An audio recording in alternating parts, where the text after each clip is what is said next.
Chaque année, en hommage au Conseil national de la Résistance, le Rassemblement des Glières invite des intervenants. Ils viennent avec leurs idées et leurs histoires. Ils échangent sur le monde, ce qu'il a été, ce qu'il est et ce qu'il sera. Alors il y a des tables, des micros et un public qui pose des questions. Et comme on fait ça le comble, on a décidé de les enregistrer, pour que même loin, vous puissiez en bénéficier. On appelle ça l'éducation populaire, et ça commence maintenant. Bonne écoute. Donc, je suis Hugo Paletta, je suis sociologue, je travaille depuis quelques années, j'ai fait plusieurs bouquins sur ces histoires d'extrême droite, de fascisme, la nécessité d'une riposte antifasciste, etc. Donc des livres qui discutent cette question, en particulier à partir du cas français, mais le dernier livre que j'ai fait porte sur, disons, la dimension plus internationale de ce problème. Alors, peut-être pour commencer, il y a un contexte national et un contexte local. Je pense que ça n'a échappé à personne qu'à Annecy, il y a eu, il y a quelques jours, des militants néo-nazis, néo-fascistes qui ont défilé.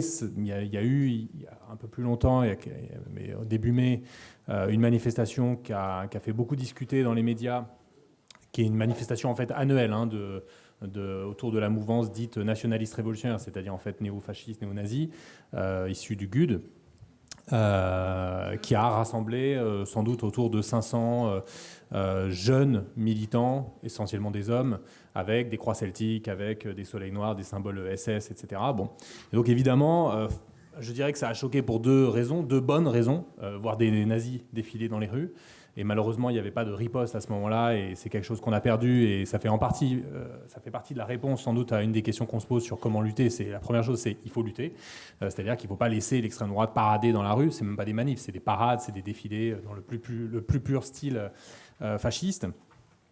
Mais ça a choqué aussi parce que ça fait des mois qu'il y a une séquence exceptionnelle de contestation sociale, et où on est des milliers, des centaines de milliers, en réalité des millions à avoir manifesté et à avoir, pour pas mal d'entre nous, subi des formes diverses de répression, de nassage, de matraquage, de gaz lacrymogène lancé sans sommation, de grenades de désencerclement, c'est-à-dire en fait d'armes de guerre, y compris utilisées contre les manifestations, et notamment, on l'avait vu, mais pas seulement, à Sainte-Soline. Alors peut-être pour partir de là et arriver sur la question, parce qu'il y avait dans le titre de la conférence, il y avait une dimension un peu même de définition, et c'est peut-être un peu là-dessus que je vais parler, et puis après, dans le reste de la discussion, on pourra sans doute parler plus en positif sur comment lutter. Donc pour arriver sur la question du fascisme et de la fascisation, puisque c'était dans le titre aussi de la conférence, les médias parlent assez rarement, les médias dominants en tout cas, parlent assez rarement de fascisme ou de néo-fascisme. Ils ont peu parlé en réalité même d'extrême droite quand ils ont évoqué les défilés de milices néo-fascistes ou néo-nazis dans les rues. Ils ont parlé d'ultra-droite. Et je pense que c'est une catégorie, un mot qui est particulièrement problématique pour diverses raisons, enfin essentiellement deux, je dirais. La première, c'est que l'ultra-droite ne dit à peu près rien du contenu, de la vision du monde et du projet de ces gens. Ultra-droite, c'est quoi? C'est une droite un peu plus à droite que la droite de la droite, etc. Bon, on ne sait pas du tout de quoi on parle quand on utilise le mot d'ultra-droite, qui par ailleurs vient de la police. C'est une catégorie policière, il me semble, qui a commencé à être utilisée dans les années 90, notamment pour parler de Unité Radicale, qui est un groupuscule néofasciste qui avait été dissous suite à la tentative d'assassinat d'un de leurs sympathisants, de Jacques Chirac, par un de leurs sympathisants, Maxime Brunerie. Donc déjà, ultra-droite, droite de la droite ou droite de l'extrême droite, ça ne dit pas grand-chose. Ça ne dit pas que ces groupuscules sont fondamentalement xénophobes, racistes, antisémites, islamophobes, masculinistes, homophobes, tous les mots qui devraient être employés, et fascistes. Nazis pour une bonne partie d'entre eux. Et d'ailleurs, ils ne s'en cachent pas, puisque dans la manifestation parisienne, il y avait, je l'ai dit, des symboles SS. Bon. Et par ailleurs, une des émanations, puisqu'ils agissent sous différents labels avec différents noms, s'est fait appeler dans la dernière période Waffen-Assas, pour attaquer des étudiants, notamment autour de l'université d'Assas et dans le quartier latin à Paris. Donc ça, c'est une première chose. Mais je dirais que c'est même pas la plus grave. Je crois que la catégorie d'ultra-droite, ça crée surtout un brouillage, parce que ça fait une distinction plus ou moins insurmontable entre ces groupuscules, ils sont petits, Ils ne sont pas plus d'une centaine pour chacun d'entre eux. Si on prend l'Action française, l'Identitaire, la mouvance dite nationaliste révolutionnaire, qui n'ont rien de révolutionnaire. Ce sont des farouches défenseurs du statu quo social. Ça crée une distinction donc plus ou moins insurmontable entre ces groupes et l'extrême droite. Une extrême droite, et entre parenthèses, y compris, quand je dis l'extrême droite au sens institutionnel, c'est-à-dire essentiellement le RN, enfin le FN devenu RN, et Reconquête également, il ne faut pas les oublier. Extrême droite qui elle-même, on voit des idéologues dominants comme Michel Onfray, très médiatique, Marcel Gauchet, plus récemment Jean-François Kahn, qui y compris dénie le caractère d'extrême droite à Marine Le Pen, disant elle n'a rien d'extrême droite, elle n'est plus d'extrême droite, le RN n'est plus un parti d'extrême droite, etc. Ce qui est complètement grotesque, je pourrais y revenir éventuellement dans le débat, mais je pense qu'ici ça fait plus ou moins consensus que Marine Le Pen et le RN, c'est évidemment l'extrême droite pour des tas de raisons, leur programme, leur idéologie, le parcours de Marine Le Pen, militante FN depuis 1986, qui a assumé pendant des décennies les petites phrases négationnistes et antisémites de son père, qui a même été la directrice de campagne de Jean-Marie Le Pen en 2007, n'était pas gêné à ce moment-là des blagues sur du raffort crématoire et sur le soi-disant détail de l'histoire, etc. Bon. Donc ça crée une espèce de distinction fondamentale entre ce qui serait l'ultra-droite et ce qu'est l'extrême droite, sans voir que finalement ce sont deux branches d'un même mouvement fondamental, au sens large, pas au sens large du mot mouvement, et que d'une certaine manière le RN c'est la vitrine, et ça a été conçu d'ailleurs comme ça en 72 quand il a été créé par Ordre Nouveau, qui était un groupuscule fasciste, qui est allé chercher Jean-Marie Le Pen pour créer le Front National, que le FN reste en quelque sorte la vitrine électorale, la vitrine légale pour les idées d'extrême droite. Et qu'entre les deux, il y a une très grande porosité. Alors, il y a l'aspect le plus évoqué de cette porosité dans les médias, c'est le fait que Marine Le Pen entretient des relations avec une série de personnages, notamment Frédéric Chatillon, qui est un proche en réalité, et même un conseiller politique. Il a été en tout cas un conseiller politique assez longtemps, et Axel Lousteau. Ils ont été aussi prestataires avec leur société. Ils ont été, pour Axel Lousteau en tout cas, condamnés en justice pour des effets d'escroquerie, d'abus de biens sociaux, etc. Ils s'occupent encore tous les deux avec leur société de la communication publique du RN. Donc évidemment qu'il y a des relations, et Axel Lousteau était présent à la manifestation nazie du 6 mai, et il était même dans le petit cercle des gens qui se sont recueillis, etc. Donc il y a des relations, mais c'est peut-être pas le plus important. La porosité, c'est surtout une porosité idéologique, une porosité de vision du monde. Ils ont fondamentalement la même vision du monde, avec évidemment après des distinctions qui sont multiples, y compris entre les groupuscules dont j'ai parlé. Action française, c'est pas pareil que les identitaires, ils ont pas exactement, ils ont toute une série de clivages qui évidemment de notre point de vue nous paraissent mineurs, mais qui de leur point de vue ne sont pas mineurs. Mais ils ont une vision du monde commune. C'est quoi cette vision du monde ? Cette vision du monde commune, je vais le dire en 4 points. La première, c'est l'obsession du déclin, de la décadence, de la nation française, du délitement. C'était aussi d'ailleurs délitement, un mot utilisé à de nombreuses reprises dans la tribune des militaires il y a 1 an et demi, 2 ans. Donc l'obsession du délitement de la nation française, de la civilisation occidentale, de la civilisation blanche, dans le langage de certains de ces groupuscules,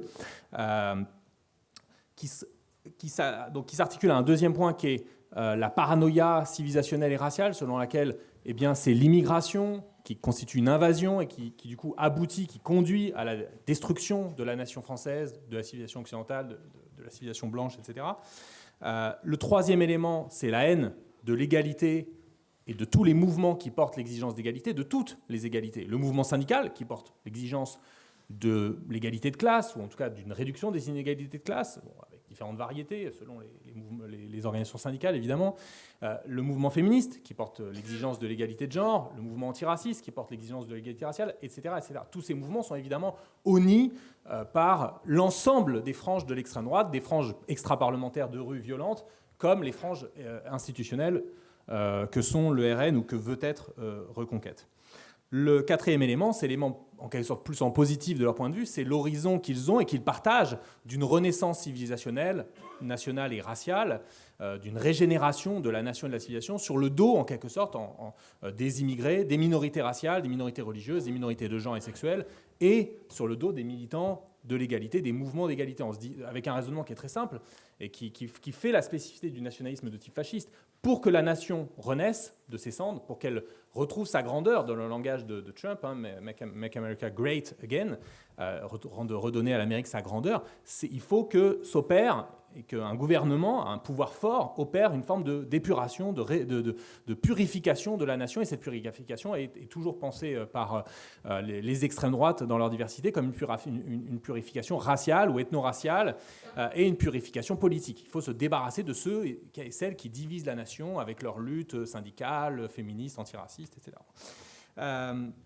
Voilà, tout ça permet de rappeler à quel point, ce qui devrait être une évidence, à quel point il est important de ne pas banaliser l'extrême droite. Ce n'est pas un ennemi parmi d'autres, c'est un ennemi mortel, car son règne, le règne de l'extrême droite, a signifié de manière systématique au XXe siècle l'écrasement total, pas simplement un peu plus de répression, une dose un peu plus forte de répression, ce que évidemment on connaît et qu'il ne faut pas normaliser, banaliser, qu'on a connu dans les 10 dernières années en France, mais ça signifie l'écrasement plus ou moins rapide, plus ou moins brutal, de tous les mouvements d'émancipation, au nom, je l'ai dit, d'un idéal ou d'une idéologie qui prétend libérer la nation, sauver la nation ou la civilisation, ou la régénérer, en l'épurant, je l'ai dit, des minorités et des mouvements d'émancipation. C'est ça leur matrice commune. Alors, la matrice commune, je dirais, des mouvements fascistes, néofascistes, qui fait d'ailleurs le lien entre les mouvements de l'entre-deux-guerres et les mouvements d'aujourd'hui, qui, par bien des côtés, ont des différences. Il y a évidemment des choses qui ne se répètent pas dans l'histoire. L'histoire ne repasse jamais les plats et certainement pas avec les mêmes noms sur le menu. Mais donc voilà, à partir de là, pourquoi, personnellement, et notamment dans le livre qu'on avait fait avec Ludivine Bantini, on parle de fascisation, pourquoi on utilise cette catégorie, qu'est-ce qu'elle apporte de plus par rapport à celle de fascisme? Je vais juste conclure là-dessus, du coup, pour on va dire, le constat global, mais pourquoi ça s'applique d'ailleurs assez bien à la situation française, je dirais, c'est que le concept de fascisation, il permet d'insister sur le fait que le fascisme, au sens ici, je dirais, d'un régime fasciste, d'un pouvoir fasciste, d'une dictature fasciste, ça n'émerge pas du néant. Ça n'émerge pas comme un éclair dans un ciel serein. Il y a toute une série de processus qui préparent en quelque sorte le terrain, et je dirais qu'ils le préparent à deux niveaux, à un niveau plus matériel qui est celui de l'État et du fonctionnement de l'État, avec toute une série donc de régressions de l'état de droit, des libertés politiques, des libertés du droit de grève, des libertés d'expression, de réunion, de manifestation, etc.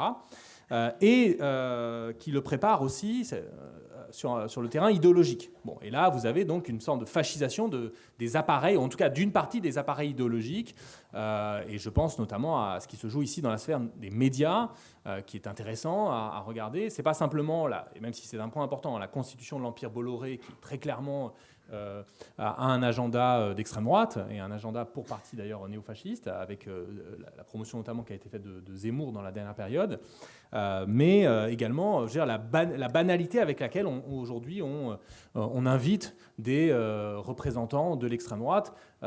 J'insiste, il y a 15 ans, ça nous aurait paru assez étrange. Il y a encore 15 ans, ou 10 ou 15 ans, Marine Le Pen était un peu invitée, Jean-Marie Le Pen, etc., mais on ne voyait pas cette nuée d'idéologues et de politiciens d'extrême droite sur l'ensemble des chaînes, y compris le service public, et avec des gens qui demandent à Marine Le Pen, alors, est-ce que vous aimez vraiment vos chats, etc. Enfin, des trucs assez ahurissants qu'on a vus, ou alors des trucs dans l'autre sens, ahurissants, dans le sens où on demande à des candidats à l'élection présidentielle, est-ce que vous êtes pour ou contre la remigration, c'est-à-dire en fait la déportation de secteurs entiers de la population, puisque c'est ça, ce qu'ils appellent la remigration, c'est le langage identitaire repris par Zemmour et repris par Madame Pécresse dans son premier meeting de campagne, c'est en fait faire en sorte que des milliers, des dizaines de milliers, des millions de gens éventuellement, descendants d'immigrés non européens, eh bien, retournent dans leur pays, quoi. On demande ça aux gens. On ne demande jamais à des candidats qu'est-ce que vous allez faire contre les inégalités raciales, par exemple. Jamais cette question ne sera posée à un candidat. Mais par contre, dans les médias, on peut tout à fait demander combien de gens, ou est-ce que vous pensez qu'il faudrait déporter des gens, ou combien il faudrait, etc. Deuxième point sur la fascisation, le fascisme ou le néofascisme ne prospère pas uniquement, ni même, je dirais, principalement par ses propres forces. Il trouve des alliés, ils trouvent des appuis objectifs parmi des individus et des forces qui n'appartiennent pas à l'extrême droite à proprement parler, qui appartiennent au centre, à la droite, à la gauche. Et donc vous avez toute une série de ce que j'appelle des agents de fascisation, dont, voilà, je vais vous en donner un en pâture, mais Manuel Valls. Manuel Valls a été un extraordinaire agent de fascisation. Emmanuel Macron en est un, Gérard Darmanin en est un, sans être à proprement parler des fascistes, au sens idéologique du terme et au sens précis du terme. Ce sont des agents de fascisation par... on pourrait y revenir sur en quoi ils le sont, mais je pense que vous comprenez à peu près de quoi je veux parler. Dernier point sur la fascisation, et je finirai.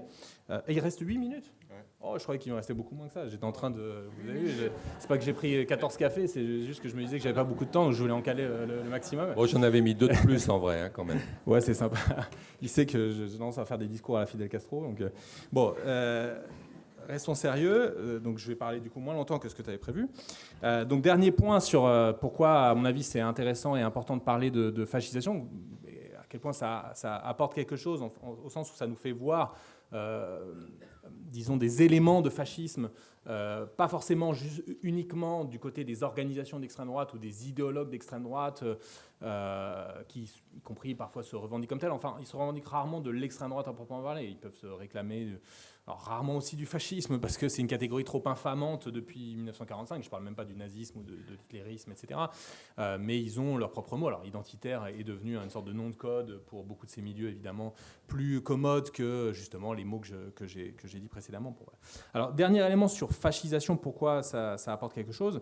Je pense que parler de fascisation, ça permet d'insister sur le fait qu'en matière d'autoritarisme, en matière de fonctionnement autoritaire de l'État, nous ne sommes sans doute, malheureusement, pas au bout du chemin. Le néolibéralisme autoritaire, dont nous faisons l'expérience depuis au moins une dizaine d'années, en sachant que, disons, mon idée derrière, c'est que de toute façon, le néolibéralisme porte une dimension, porte intrinsèquement une dimension autoritaire, et que à partir du moment où vous imposez aux populations, et en particulier aux classes populaires, des mesures de régression sociale, que vous revenez sur toute une série de conquêtes sociales, mais aussi démocratiques, au bout du chemin, dans n'importe quel pays, il y a des résistances. Y compris dans des pays où on ne les voyait pas venir. Les grèves, par exemple, en Grande-Bretagne depuis septembre dernier, c'est un aspect tout à fait intéressant parce que ça vient dans un pays dans lequel la conflictualité sociale, la conflictualité de classe, les luttes de classe étaient en grande régression depuis les années 80 et les grandes défaites, on va dire, des mineurs et de la classe ouvrière britannique. Voilà, bon, parenthèse fermée. Donc le néolibéralisme autoritaire dont nous faisons l'expérience depuis, je dirais, en France, le milieu des années 2010, je pense notamment aux premières manifestations qui ont été interdites autour, par exemple, de Gaza en 2014, puis de la COP21 en 2015, puis de la loi travail en 2016. Donc, c'est pas, y compris, ça montre bien que la focalisation sur Macron est en partie trompeuse. Bien sûr, Macron est allé encore plus loin, je dirais, notamment dans la répression du mouvement des Gilets jaunes, et puis dans la période encore récente, notamment à Sainte-Soline, je l'ai dit, mais dans les manifestations contre la contre-réforme des retraites. Hein, mais ça avait commencé avant, avec Hollande-Valls en particulier, y compris qui avait été beaucoup plus loin dans la répression que Nicolas Sarkozy. Ce qui, quand même, nous donne matière à penser, je veux dire, bon, sur les trahisons de la gauche, en particulier, en tout cas d'une certaine gauche, et notamment du Parti socialiste, si vraiment on veut lui accoler par ailleurs le terme de gauche. Mais bon. Donc, ce que je veux dire, c'est que le néolibéralisme autoritaire dont on fait l'expérience depuis le milieu des années 2010, ça pourrait naître, en quelque sorte, c'est sans doute pas, en tout cas de mon point de vue, un mode d'exercice du pouvoir stable et durable. On peut imaginer, on peut penser, on peut faire l'hypothèse, je dirais plutôt, que c'est l'antichambre, ou ça peut être l'antichambre d'un pouvoir de type capitaliste, toujours, hein, d'un État capitaliste, mais qui rompt en quelque sorte toutes les amarres avec la démocratie, même dans un sens le plus minimal, le plus formel, c'est-à-dire le sens... J'aime pas trop le terme liberté formelle, parce que les libertés politiques, c'est pas quelque chose de formel ou de pas important. La liberté d'association, de réunion, de manifestation, etc., sont des libertés absolument fondamentales, au moins aussi importantes que le suffrage universel, sur lequel on insiste beaucoup plus, etc. C'est ce qui est, d'une certaine manière, une des conditions de la conflictualité, et ce qui fait que, y compris dans les pays où ces libertés n'existent plus, eh bien, c'est pas que les manifestations sont réprimées, c'est qu'elles n'existent plus, en fait, ou très peu. Vous voyez la situation en Russie, par exemple, bon... ou la situation des mobilisations féministes en Turquie, bon, enfin, les gens sortent dehors, effectivement, et sont immédiatement, d'ailleurs, peu osent sortir et sont immédiatement arrêtés, etc. Bon. Alors, je dirais donc, d'une certaine manière, ce point-là, ça ne doit pas nous conduire à relativiser la poussée autoritaire macroniste et antérieure à Macron, mais en disant, finalement, ce que je dis, c'est pas... En gros, il n'y a pas de danger avec Macron, l'important, c'est le danger futur, fasciste ou d'extrême droite, etc. Macron, il est là devant nous. Il nous impose une dérive autoritaire, une accélération autoritaire. Il faut évidemment la combattre. Et je pense qu'en fait, ce qu'il faut, c'est ajouter... c'est ne pas relativiser la violence macroniste, mais c'est ajouter à l'acte d'accusation contre Macron et contre sa majorité à la fois le fait qu'ils font progresser l'extrême droite et le fait qu'ils engagent une rupture avec la démocratie, et je l'ai dit, y compris dans un sens tout à fait minimal. Et je pense que par ailleurs, c'est quelque chose qu'on voit tendanciellement à l'échelle mondiale. Le fait que, en quelque sorte, les noces entre le capitalisme et la démocratie sont sans doute terminées et que ça renvoyait peut-être, et d'ailleurs dans l'histoire longue du capitalisme, en réalité, la période démocratique, même au sens minimal de la démocratie libérale, c'est-à-dire des élections de temps en temps, plus ou moins libres, avec un certain pluralisme de partis et puis quelques libertés politiques, eh bien, d'abord, c'est sans doute une parenthèse, en quelque sorte, dans l'histoire longue du capitalisme, et que cette parenthèse est sans doute en train de se refermer, précisément parce que la crise du capitalisme prend une ampleur terrible. Et d'une certaine manière, le basculement climatique vient s'ajouter à ça. Je renvoie à ce que peut dire, par exemple, quelqu'un comme Andreas Malm, qui est un spécialiste des questions environnementales, et qui dit, effectivement, sans doute, le basculement climatique, en tout cas, il est possible que le basculement climatique fournisse, en quelque sorte, le type de crise qui peut mener à des pouvoirs fascistes à proprement parler.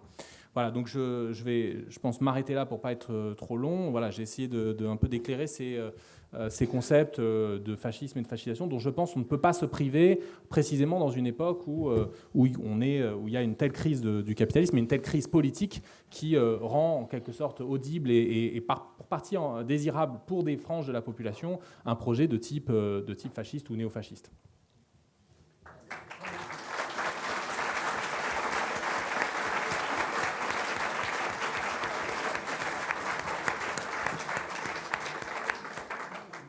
Bon, avant de vous parler, de passer la parole à Hervé, j'ai deux quand même annonces que j'ai zappées tout à l'heure. Petit 1, il y a des dédicaces d'Hugo et de Sophie qui se font après la réunion, au secteur librairie, dans la librairie. Et puis petit 2, vous avez peut-être vu des petits prospectus sur vos bancs. Le premier qui concerne la chanson de Moustaki, c'est parce qu'on fait un événement à 4h15 devant la salle Tom Morel, là où on mange, là où il y a les tables et tout, où on va essayer de tous chanter ensemble, et on compte sur vous. Et le deuxième, c'est demain au plateau, le chant des partisans, je crois. Voilà. Donc c'est pour ça qu'on vous a mis les paroles, pour vous aider à nous soutenir dans la chanson tout à l'heure. J'ai oublié aussi que la Horde a un stand à l'entrée du rassemblement, en face de l'entrée de la salle Tom Morel, et que vous pouvez bien évidemment passer les voir et discuter avec eux, même si c'est lui maintenant qui va prendre la parole pour une vingtaine de minutes. Après Sophie Gigot, donc dans 40 minutes, on aura un échange d'environ 1 heure par questions-réponses. Vous posez des questions à l'ensemble des conférenciers qui vous répondent en fonction de leur point de vue et de leur envie. Voilà. Je te passe la parole, Hervé. Bonjour, oui, ça marche. Alors moi je fais partie d'un collectif qui s'appelle La Horde. C'est un collectif antifasciste qui est un peu particulier parce que on n'a pas d'implantation locale pour le coup et on fait pas vraiment de militantisme de terrain. C'est plutôt des gens qui ont eu cette expérience-là et qui, en l'absence d'un réseau antifasciste existant, essayent d'être une espèce de boîte à outils au service des groupes antifascistes. Donc dans ce but, on a un site internet sur lequel on essaye de se faire les relais des activités, des initiatives antifascistes qui existent en France. On propose aussi, en contrepoint de ce que les journaux peuvent proposer, des articles sur ce que l'extrême droite fait. Et surtout, on le fait dans une visée pédagogique. On s'est rendu compte que souvent, l'extrême droite, c'est quelque chose d'assez mal connu. Donc on a essayé de développer des outils dont on espère que les groupes antifascistes, mais pas seulement, les individus, n'importe qui peut s'emparer pour essayer de s'y retrouver un petit peu. Donc on a fait des schémas, là je vais vous en parler un petit peu aujourd'hui, pour essayer de voir à quoi ressemble l'extrême droite. Récemment, on a fait une carte des groupes locaux d'extrême droite parce qu'on s'est rendu compte que l'activité s'était beaucoup relocalisée, surtout en ce qui concerne les groupuscules. On a fait un jeu de société, même, vous voyez jusqu'où on va. Voilà, donc toutes sortes de choses pour essayer à la fois de populariser la lutte antifasciste. Je ne sais pas si on aura le temps aujourd'hui d'en parler, mais c'est une lutte qui est souvent caricaturée, qui est devenue une lutte à défendre. C'est un peu malheureux, mais il n'y a plus d'évidence antifasciste vraiment, et donc on essaie de travailler là-dessus, sur toutes les idées reçues sur ce mouvement. Et puis aussi donc sur donner des outils pour comprendre ce qu'est l'extrême droite. Alors nous, on est assez attachés à cette expression d'extrême droite, parce que dans l'extrême droite, il y a droite. Et ce qui pour nous, la définition, alors je ne vais pas recommencer le travail que Hugo a fait parce que ce n'est pas nécessaire, mais pour nous, c'est vraiment la question de l'inégalité qui est au cœur du projet. C'est vraiment une vision essentiellement, au sens strict, inégalitaire. Et c'est dans ce sens-là, on va le retrouver l'extrême droite sur notre route, puisque j'espère en tout cas, que les gens qui sont dans la salle défendent, eux, une vision égalitaire du monde. Donc fatalement, à partir du moment où eux, leur vision est radicalement inégalitaire et que nous, on tend vers une société égalitaire, ça ne peut pas bien se passer. Enfin, c'est pas possible. Et donc, nous, on doit s'en occuper, à la fois pour pouvoir répondre à leurs idées, et eux s'occupent aussi de nous, on l'a remarqué ces derniers temps, et donc on ne peut pas faire l'impasse, comme tu l'as dit tout à l'heure. C'est un mal nécessaire, l'antifascisme en quelque sorte, parce que de toute façon, si on s'occupe pas de l'extrême droite, c'est elle qui s'occupera de nous. Alors, cette vision inégalitaire, elle est principalement, elle repose sur des piliers.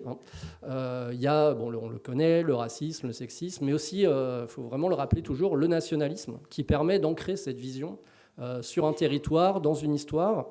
Et puis, spécialement en France, il y a la question du traditionnalisme qui vient aussi justifier finalement cette vision du monde. C'est-à-dire que l'extrême droite, elle, souvent se décrit comme étant contraire à l'idéologie. L'idéologie, c'est nous. C'est-à-dire qu'on vient calquer des idées toutes faites, issues de nos cerveaux malades, sur une réalité, et ça colle pas. Alors qu'eux font l'inverse. Ils partent du réel, de l'ordre naturel des choses, et tout leur travail, c'est d'essayer de remettre les choses à l'endroit. Qu'à nouveau, les hommes soient des hommes, les femmes soient des femmes, que la famille redevienne le centre de tout, et, etc., etc. Et dans ce sens-là, le déclinisme dont tu parlais, c'est que c'est un peu triste, d'extrême droite, c'est même dépressif, je pense, parce que tout fout le camp. Plus ça avance, ils ont l'impression, plus le progrès avance, et pire sont les choses. Et donc, parce que c'est la modernité qui est la cause de tous les maux. Et ça, c'est vraiment typiquement français. C'est pour ça que nous, on est attachés à extrême droite, parce que le mouvement nationaliste est resté ancré à droite. Zemmour est venu le rappeler, parce que quand je ferai un petit panorama, vous verrez que Marine Le Pen a essayé, et pas que elle d'ailleurs, de nous enfumer avec un discours ni droite ni gauche qu'elle porte toujours. Je pense qu'il faut renvoyer vraiment l'extrême droite sur les valeurs de droite, mais pousser effectivement, on va dire, à l'extrême. Et ça, c'est vraiment important. Alors, à quoi ça ressemble l'extrême droite en France aujourd'hui ? Alors, il y a la partie électoraliste, je ne vais pas trop développer puisque Hugo l'a déjà fait, avec, on va dire, deux grandes tendances. Et il faut quand même avoir en tête que la France est vraiment, pas un cas unique, il ne faut pas exagérer, mais la particularité par rapport à nos voisins, surtout européens, c'est qu'on n'a pas du tout la culture de la coalition. C'est-à-dire qu'on arrive seul au pouvoir. Et même, je dirais, c'est un homme ou une femme qui arrive au pouvoir. C'est une personne presque seule. Ça, c'est complètement... si vous allez en Allemagne, en Italie, en Espagne, ça ne se passe pas comme ça. Au contraire, il faut que des forces politiques s'associent. Et après, pour arriver au pouvoir, il n'y a personne qui y arrive tout seul. Et le fait qu'on n'ait pas cette culture de la coalition fait que, par exemple, là où l'union des droites est à peu près le modèle sur lequel s'appuie, on le voit bien en Italie, par exemple, beaucoup de pays européens, eh bien, Marine Le Pen peut en faire l'économie. C'est-à-dire qu'il y a un truc qui est un peu curieux dans l'extrême droite électoraliste, c'est que son principal représentant, et sans conteste, c'est le Rassemblement national. Il n'y a rien de commun avec... petite musique. Il n'y a rien de commun avec Reconquête en termes ni d'élus, puisque de toute façon Reconquête n'en a pas, ni d'ancrage vraiment dans le territoire. Mais elle est sur une ligne qui est justement à l'inverse de ce qui se fait, on va dire. C'est-à-dire, elle construit son mouvement à la fois contre la gauche et contre la droite, en tout cas c'est ce qu'elle prétend, et pour dire que ce concept de droite et de gauche est totalement dépassé, qu'aujourd'hui c'est les nationaux contre les mondialistes, et que c'est ça le nouveau compas, on va dire, politique, et que tout le reste est dépassé. Et ça, c'est quelque chose qui est apparu dans les années 90 à peu près au Front National, et sur lequel elle se construit. Alors que Zemmour vient rappeler, Zemmour se revendique clairement de droite, mais d'une vraie droite, une droite couillue, il faut le dire. Et donc, lui, au contraire, il revient là-dessus. Et pourquoi il a cru à sa victoire, c'est que sur l'ensemble du spectre de l'extrême droite, eh bien, Marine Le Pen est en fait assez isolée sur cette position. C'est-à-dire ça fonctionne puisque après avoir ratissé, c'est son père qui l'a fait, les voix sur la droite, elle, son travail, ça a été de ratisser les voix sur sa gauche. Ce qu'elle a fait avec la période Philippot, avec le Rassemblement Bleu Marine, il y a eu toute une période entre 2012 et 2017 où en gros, le progrès électoral surtout du Front National s'est fait à gauche. C'est le moment où elle gagne des villes dans le Nord-Pas-de-Calais, etc. Et son image aussi se transforme. C'est presque de la droite sociale, quoi, limite Marine Le Pen, et d'autant plus facilement que la droite sociale, on va dire gaulliste traditionnelle, disparaît. Donc à partir du moment où il n'y a plus de droite sociale, eh bien, Marine Le Pen peut dire que c'est elle. Et toute la normalisation, la banalisation du Front National va passer en grande partie par cette illusion. Et beaucoup à l'extrême droite pensent que c'est une impasse. C'est-à-dire qu'il y a un plafond de verre de tous côtés, à gauche, à droite, sur les côtés. Et du coup, qu'il n'y a plus de possibilité de gagner. D'ailleurs, Zemmour l'a répété tout le temps, et pas que lui. Marine Le Pen ne gagnera jamais, c'est son mantra. Et donc, du coup, quasiment la totalité de l'extrême droite, mais vraiment toute tendance confondue, s'est mise derrière Zemmour, persuadée qu'au contraire, c'est en débordant la droite, enfin, parce que quand il parle d'union des droites, c'est évidemment toujours l'union des droites derrière eux, que les choses vont se faire. Et pourquoi elle a cru ça ? Enfin, pourquoi ils ont cru ça à Reconquête ? Parce qu'il faut s'intéresser, là ça sera mon deuxième point, au camp des réactionnaires ou des néoconservateurs, comme on veut. Enfin, moi je ne suis pas trop à l'aise avec les étiquettes, mais peut-être néoconservateur serait plus juste, qui représentent, on va dire, l'offensive culturelle et idéologique de l'extrême droite. Et ça, c'est pareil, c'est assez typique de la France. C'est quand même comique qu'en France, qui est donc un peu le modèle républicain, enfin qui l'a été en tout cas, on est un mouvement royaliste. Franchement, ça n'existe nulle part. C'est chez nous, ça. L'Action française, c'est le plus vieux mouvement d'extrême droite en France. Et aujourd'hui, c'est le réseau de l'extrême droite radicale le mieux développé. Mais la blague, je veux dire, quand on dit ça à des étrangers, ils nous regardent comme ça, ils font « mais il se passe quoi chez vous » quoi. Et du coup, ça c'est très important parce que c'est pas anecdotique. Aujourd'hui, les références idéologiques de l'extrême droite française, c'est Maurras. Et les mecs.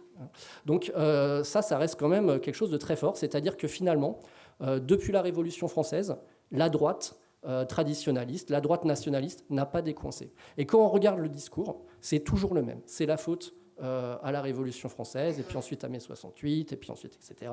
Et c'est toujours ce même discours qui est à la fois, oui, décliniste, traditionnaliste, et qui ancre le nationalisme comme ça, dans aussi, ça on l'oublie, mais dans un mouvement qui se réfère vraiment de façon très explicite au catholicisme. Là, pareil, l'image de la France républicaine, laïque, etc., l'extrême droite se construit complètement, c'est l'anti-France en fait, se construit complètement dans le modèle inverse, c'est-à-dire que quand est-ce qu'on vivait bien ? Quand chacun était à sa place. C'est-à-dire quand l'inégalité naturelle de l'ordre du monde existait, quand la modernité n'avait pas encore désenchanté ce monde, et il faut revenir à ça. Et que ça soit de Valeurs Actuelles, qui est un petit peu quand même l'hebdomadaire à pointe de l'extrême droite, l'Empire Bolloré, ça a été évoqué, à des revues plus confidentielles, alors l'Incorrect par exemple, mais même des petits groupuscules, il y a vraiment cette idée, un retour même, à la défense d'une France chrétienne, voire monarchique. En tout cas, ça peut sembler complètement hors du temps, et pourtant c'est vraiment quelque chose qu'on retrouve, y compris dans des courants qui historiquement étaient plutôt se référaient plutôt au paganisme, par exemple. Je pense à la Nouvelle Droite, qui s'est totalement rechristianisée en disant un petit peu comme Maurras en fait, c'est-à-dire pour lui Maurras il s'en fout complètement de la religion catholique, mais à un moment et du roi aussi d'ailleurs, mais à un moment donné il le voit comme le moyen, les vecteurs les plus importants pour revenir à cet ordre du monde inégal qu'il défend. Et ils sont plusieurs comme ça à avoir à s'être retournés vers le catholicisme. Et on le voit par exemple dans la question de la formation. Ça c'est quelque chose qui est aussi très important et sur lequel on ne parle pas beaucoup. 8 minutes, ok. On ne parle pas beaucoup, c'est que l'extrême droite forme beaucoup de gens, des jeunes principalement, et que quasiment toutes les organisations qui assurent cette formation, je pense à Academia Christiana, bon, bah, le nom vous voyez, explicite, c'est peut-être l'association de formation d'extrême droite la plus importante actuellement, et elle est vraiment, elle a été montée par des catholiques intégristes, et alors elle n'invite pas que des catholiques, on va faire venir des identitaires, on va faire venir des gens d'un peu partout, mais à l'origine, quand même, il y a toujours cette idée-là. Ça, c'est quand même quelque chose d'assez... J'en parle parce que c'est pas très connu. Et pareil, le milieu catho-tradi en France se porte bien. Le seul parti, finalement, qui veut imposer une théocratie en France, c'est pas un parti musulman. Sinon, de toute façon, son président, il sera en prison. Non, c'est Civitas. Civitas, c'est un parti politique qui le dit. Il veut le règne du Christ roi. C'est ça, son modèle de société. Et donc, il veut qu'on vive dans une théocratie. Lui, Alain Escada, le président, il va bien. Ne vous inquiétez pas pour lui, il n'est pas fiché S, il n'y a aucun problème. Et ça, c'est l'autre chose, bien sûr, qui fait consensus, mais là, je n'ai pas besoin de le développer parce que tout le monde le sait, c'est sur la question de l'islamophobie.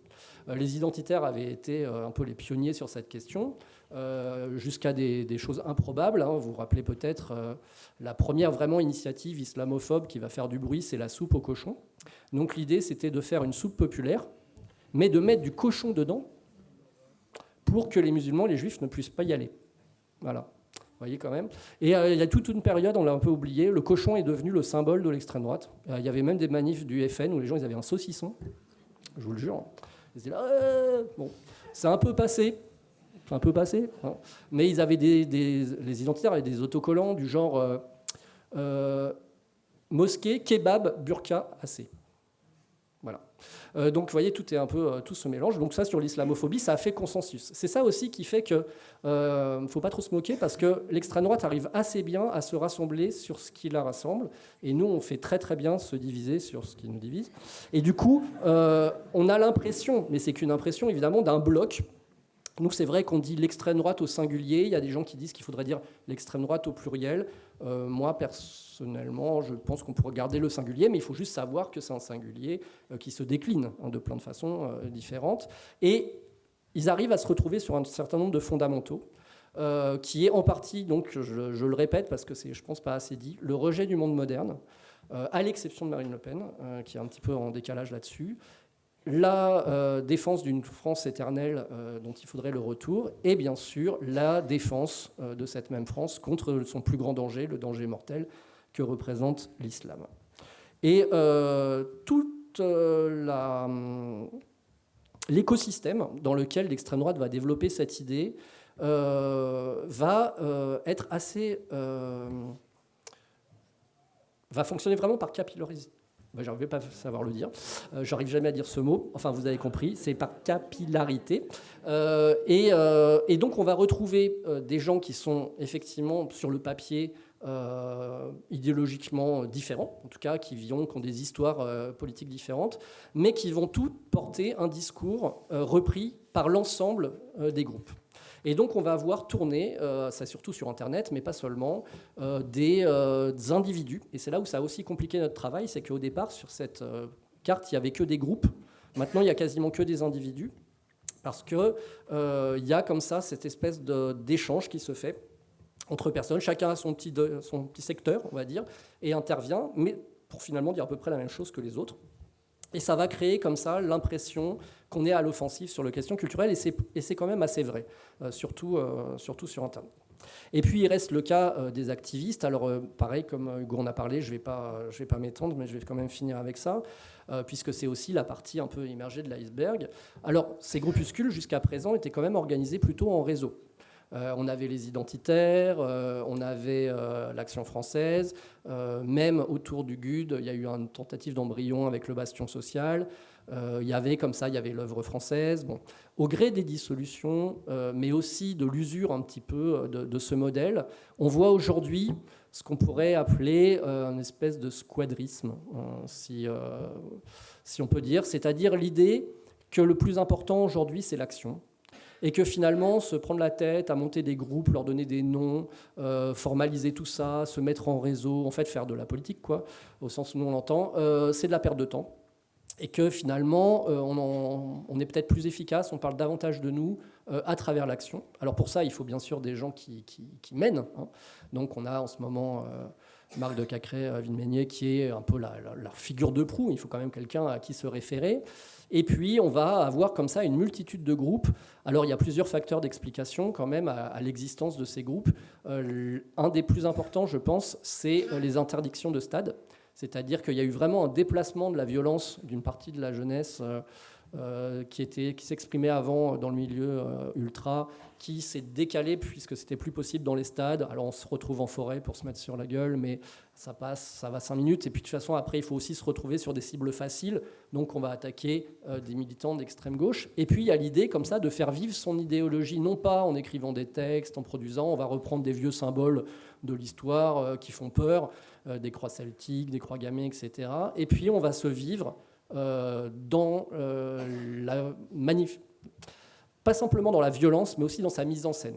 Je veux dire, il n'y aurait pas tous ces groupes s'il n'y avait pas West Casual, qui est un canal Telegram sur lequel tous ces groupuscules se vantent et se lancent des espèces de défis. Donc quand on attaque, si ça vous est déjà arrivé de vous retrouver face à une attaque de l'extrême droite, en général, il y a l'idée du trophée. C'est-à-dire ils vont vous prendre quelque chose qu'ils vont ensuite exhiber comme une preuve de victoire. Là où il y a la comparaison avec les squadrilles italiennes fascistes, c'est qu'on a retrouvé après les squadrilles dans le mouvement fasciste politique. Or là, il est quand même beaucoup moins évident, et je dis ça pour pas non plus donner l'impression qu'à l'extrême droite, chacun a son rôle, que tout est organisé, que chacun renforce l'autre. Il y a quand même aussi des grosses tensions.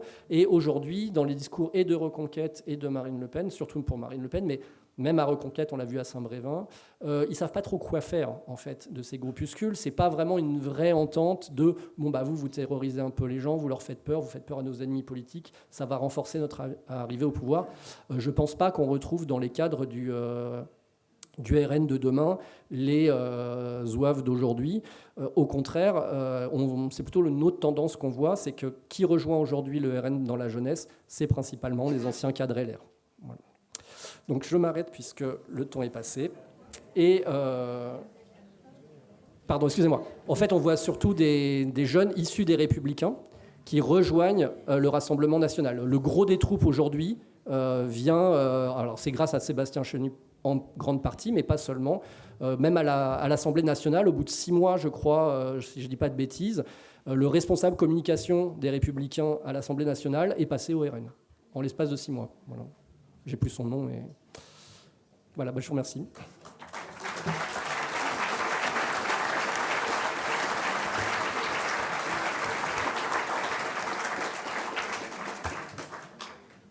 Bon, merci Hervé. La parole à Sophie.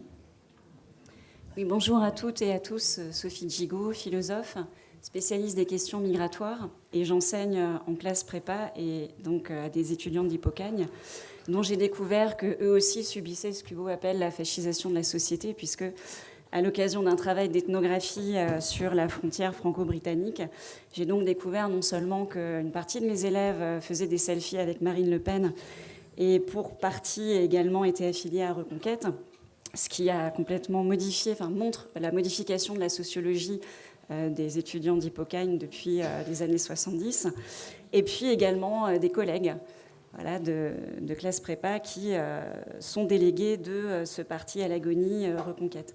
Alors je vais procéder en 2 temps, un premier temps descriptif mais assez bref, parce que je vais juste mettre l'accent sur 1 ou 2 faits plus spécifiques du cas de l'éducation et de l'école. Pour le reste, mes camarades ont largement fait un état des lieux très précis.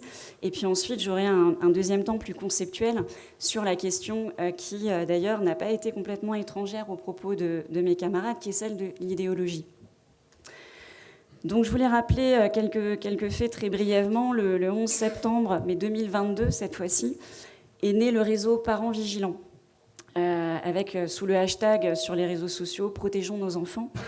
Donc c'était une rentrée promise en quelque sorte par Éric Zemmour, candidat malheureux, comme vous le savez, au présidentiel. Et donc ce réseau, qui est en partie informel, c'est une émanation du parti Reconquête, alors qui est un parti à l'agonie, qui a été défait lors des élections, et qui a pour objectif, alors je cite ce grand penseur, c'est toujours, moi j'admire beaucoup des gens comme Noiriel ou comme Hervé Lebras qui arrivent à prendre au sérieux les propos de ces gens et à les décortiquer et à en faire un livre, parce que c'est toujours très pénible d'avoir ce type d'adversaire. Enfin. Donc voilà, ce réseau, il aurait pour objectif de protéger les enfants, nos enfants, alors le « nous », c'est toujours aussi un terme grammatical qui interroge, et les protéger de qui ? Des professeurs, ces derniers étant pour l'essentiel des apôtres du gauchisme, des suppôts du wokisme et autres idéologies islamistes. Et donc Zemmour pointe, vous le savez, le grand endoctrinement au service du grand remplacement, et il s'agit d'engager une bataille culturelle. Voilà, rien de moins que ça. Alors là encore, le timing est assez... nous rend inquiets, on va dire, puisque ça c'est septembre 2022. Novembre 2022, il y a quand même la reconstitution officielle, en tout cas, du GUD, que tu as rappelé tout à l'heure, donc le groupe Union Défense. C'est quand même une organisation historique de l'extrême droite depuis 1968. Et dans leur propagande, immédiatement, il s'agit de lancer une campagne contre les enseignants et les universitaires gauchistes qui gangrènent l'université et puis un petit peu également l'éducation nationale. Alors, 2 petites remarques préliminaires tirées de ces 2 faits.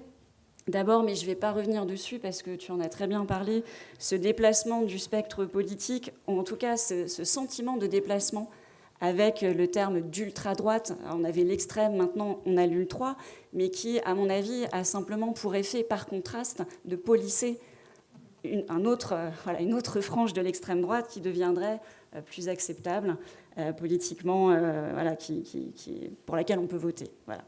Très, très simplement, et qui a d'ailleurs une grande séduction vis-à-vis de la jeunesse. Et puis, deuxième remarque préliminaire, l'intérêt majeur que représente l'enseignement et la recherche pour les mouvances fascistes.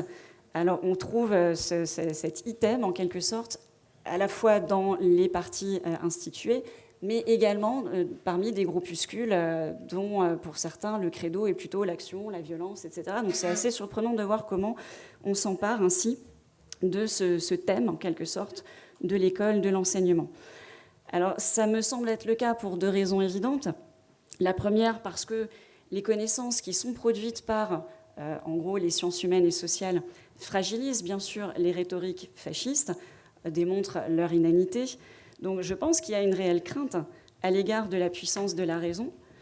Et puis la deuxième chose, soyons très lucides, ce qui intéresse les partis fascistes et les mouvances fascistes, ce sont les appareils constitués par les institutions de l'éducation nationale et de la recherche, qui sont des appareils qui peuvent être utilisés comme des instruments redoutables de propagande. Donc je vais dans un premier temps revenir sur les griefs de l'extrême droite et les méthodes vis-à-vis de l'enseignement et de la recherche. Donc les griefs de l'extrême droite, c'est quoi ? D'abord, il s'agit de cibler les programmes. Alors ça, c'est plus le cas quand je parle de programme de l'éducation nationale. Au niveau de l'enseignement supérieur, ça va plutôt être les domaines de recherche, les spécialisations de recherche. Et là, il y a essentiellement trois aspects, 3 types de théories, 3 types d'enseignements qui sont visés. Il y a la théorie du genre. Pourquoi ? Parce qu'elle contredit, vous avez tous les deux utilisé le terme d'ordre naturel, c'est-à-dire ce qu'on appelle en philosophie l'essentialisme, qui est vraiment au cœur de toutes les mouvances d'extrême droite. L'essentialisme, c'est cette idée qu'il existerait des essences a priori innées, immuables, qui prédétermineraient tout l'ordre des existants. Donc, ça peut être un essentialisme de genre, ça peut être un essentialisme de race, etc. Et donc, ça, c'est l'un des items, en quelque sorte, qui pose problème. Il faut savoir qu'aujourd'hui, la théorie du genre, elle est enseignée depuis un certain temps dans les programmes du secondaire. Ça peut être en SVT, ça peut être en littérature, etc. Donc ça fait partie des choses que les élèves rencontrent dans les enseignements les plus communs. Deuxième cible des attaques, l'effet historique relatif aux mémoires de l'esclavage, à l'histoire de la colonisation et des indépendances et à l'Holocauste. Donc bien sûr, le problème avec cette partie de l'enseignement ou des enseignements de l'histoire, c'est que ces faits historiques contredisent précisément le mythe colonialiste, mais et c'est pour ça que la collusion entre la droite et l'extrême droite, elle est importante sur la question du colonialisme, par exemple, sont des faits historiques qui contredisent le mythe colonialiste de la grandeur de la nation, qui remettent en question l'idée d'une nation juste, éclairée, bienveillante, etc. Et il faut savoir que dans les rhétoriques de l'extrême droite, l'esprit critique est pensé dans des termes qui justement sont très passionnels, comme une détestation de la France. C'est-à-dire que faire, par exemple, enseigner le fait colonial, c'est faire œuvre de détestation de la France. Donc c'est très compliqué si à chaque fois qu'on enseigne ou qu'on fait preuve d'esprit critique, on est dans la détestation de la France. Vous voyez que la marge de manœuvre est assez réduite, parce que l'extrême droite entretient un rapport très affectif à cette entité mythique de la nation. Et puis le troisième item, entre guillemets, qui fait que j'ai subi cette espèce de déferlante de la part de l'extrême droite en novembre, sont les phénomènes migratoires, qui, là encore, sont largement étudiés à l'université, mais de plus en plus dans le secondaire et notamment en lycée, en seconde, en première, en terminale, etc. Et donc, le problème, c'est que ces enseignements autour des réalités migratoires ancrent dans des réalités historiques qui donc vont saper l'idée d'une identité nationale éternelle, anhistorique, etc. Les études sur les phénomènes migratoires s'opposent aussi au fantasme sécuritaire qui assimile l'immigration à un péril, puisqu'elle donne des arguments, en général, en faveur de l'accueil. Ça peut être des arguments qui n'ont rien à voir avec la morale, qui sont des arguments purement démographiques, économiques, mais enfin, de fait, ce sont des arguments en faveur de l'accueil, en faveur de l'ouverture des frontières, ou d'une certaine forme de cosmopolitisme ou de mixité culturelle. Et donc, pour l'extrême droite, il s'agit là d'une forme de propagande menée par des islamistes et leurs alliés au service de l'expansionnisme musulman. Et je dois dire qu'en termes d'agents de fascisation dont tu parlais tout à l'heure, on en a quand même eu un beau avec Jean-Michel Blanquer, qui a aussi ouvert une grosse brèche aux attaques dont nous sommes victimes aujourd'hui. Donc ce sont d'abord les programmes qui sont... Enfin d'abord, il n'y a pas d'ordre, je le dis pour les besoins d'ordonner mon exposé, mais voilà, il y a les programmes qui sont visés par les attaques de l'extrême droite, il y a également les enseignants en tant que personnes, puisque ce sont eux qui ont la charge de transmettre les connaissances sur ces trois aspects. Et donc, les enseignants sont de plus en plus considérés comme des idéologues qui prônent ou qui défendent telle ou telle idéologie supposée de gauche. Alors, ça a des conséquences très pénibles. D'abord, bien sûr, l'insécurité des collègues, un certain mal-être, mais aussi, malheureusement, une forme d'autocensure. C'est-à-dire qu'il y a beaucoup d'enseignants qui finissent par ne plus enseigner certaines parties du programme ou à le faire très très vite parce qu'ils craignent ils craignent des pressions et ils sont, j'y reviendrai peut-être dans la discussion, assez peu protégés par leur institution. Autre cible, mais l'institution de l'éducation nationale dans son ensemble, avec, depuis la nouvelle nomination du ministre, une réactivation insupportable de négrophobie. Ça devient tout l'appareil de l'éducation nationale qui est suspect de propagande au service du gauchisme, de l'islamo-gauchisme, etc. Bon, je ne détaille pas ces choses-là, vous les connaissez. A contrario, et c'est ça qui est là aussi insupportable, mais ça je crois que c'est un mot qu'on utilise beaucoup, insupportable, je le dis tout le temps. Les mouvements d'extrême droite revendiquent une école qui soit un lieu de savoir, un lieu de neutralité, un lieu où on apprend l'exigence, l'excellence et la discipline. Donc c'est cet habituel renversement orwellien typique de l'extrême droite qui nous rend un petit peu démunis, contre lequel on essaye de lutter, puisque les savoirs scientifiques sont donc taxés d'idéologiques, alors que le mensonge grossier du nationalisme fasciste se présente comme la vérité au singulier avec un V majuscule, etc. La neutralité des enseignants, je pense que ça c'est une question, j'ai pas le temps d'en parler aujourd'hui, mais c'est par contre là une vraie question. Hein, qu'est-ce qu'on appelle la neutralité d'un enseignant? S'il s'agit de ne pas faire du prosélytisme pour un parti en particulier, on comprend ce que ça veut dire. Le fantasme d'une neutralité axiologique du chercheur ou de l'enseignant, ça fait quand même fort longtemps qu'on est revenu dessus. Demander à un professeur de philosophie de ne pas avoir d'opinion philosophique, je ne vois pas bien. Bon, donc, sur la neutralité, je pense que là aussi, c'est un mot qu'il va falloir retravailler. D'ailleurs, qu'on ait un certain nombre déjà à retravailler, parce que c'est explosif entre les mains de l'extrême droite et également de gouvernements de droite, supposés républicains, mais qui s'en servent aussi contre les personnels enseignants. La neutralité, en gros, elle est utilisée comme arme contre toute construction d'esprit critique. Les méthodes, ce sont les méthodes habituelles, c'est-à-dire des méthodes de terreur et d'intimidation, donc des menaces, des injures et de la diffamation. Des coups de klaxon aussi. Oui, c'est ça. Alors j'en viens très rapidement au concept d'idéologie, puisque ce que reproche l'extrême droite sans cesse aux enseignants et aux chercheurs, c'est de faire preuve d'idéologie. Et je pense que sur ce point, Éric Zemmour a raison. C'est-à-dire qu'en tant que philosophe, en tant qu'enseignant, nous sommes bien des idéologues. Simplement, je pense qu'Éric Zemmour ne sait pas bien ce que ça veut dire. Et je suis d'accord que l'histoire ne repasse pas les mêmes plats, mais je trouve ça toujours très éclairant de revenir aux années 30 et aux grands penseurs qui ont eux-mêmes eu à s'exiler ou à subir le fascisme. En l'occurrence, un penseur que j'aime beaucoup, que je pratique beaucoup, c'est Robert Musil. Et dans ses essais, Musil notait l'idéologie est l'âme de la vie, et de la quotidienne aussi. Et donc, au même moment où il essayait de s'opposer et de décrypter les mécanismes du nationalisme allemand dans un très beau texte qui s'appelle « L'allemand comme symptôme ». En fait, il veut dire le nationalisme allemand comme symptôme. Au même moment, il plaidait pour réhabiliter l'idéologie. À la fois parce que, premièrement, c'est une mise en ordre des sentiments par la pensée. Donc c'est très important parce que l'idéologie, c'est ce qui va nous permettre, dans la nébuleuse des passions et des affects, d'établir une sorte de cohérence objective. Donc c'est ce qu'on fait en sciences humaines et sociales, particulièrement en philosophie. On essaye de créer de la rationalisation objective et de sortir un petit peu de la confusion des sentiments. La difficulté, c'est que pour créer cette cohérence objective, l'idéologie a tendance à procéder par simplification. C'est aussi parce que les idéologies sont, là encore, je reprends un terme de Musil, des grands accumulateurs d'énergie qui nous aident à penser et puis qui ensuite vont nous aider à agir et nous permettre de s'économiser et de ne pas refaire systématiquement le cheminement intellectuel intégral pour arriver du point A au point B.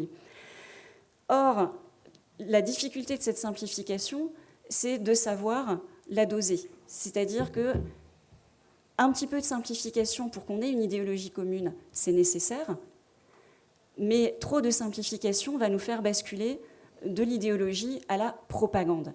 Et en fait, on voit bien que quand le terme d'idéologie est utilisé par l'extrême droite, ce qu'ils veulent dire, c'est la propagande.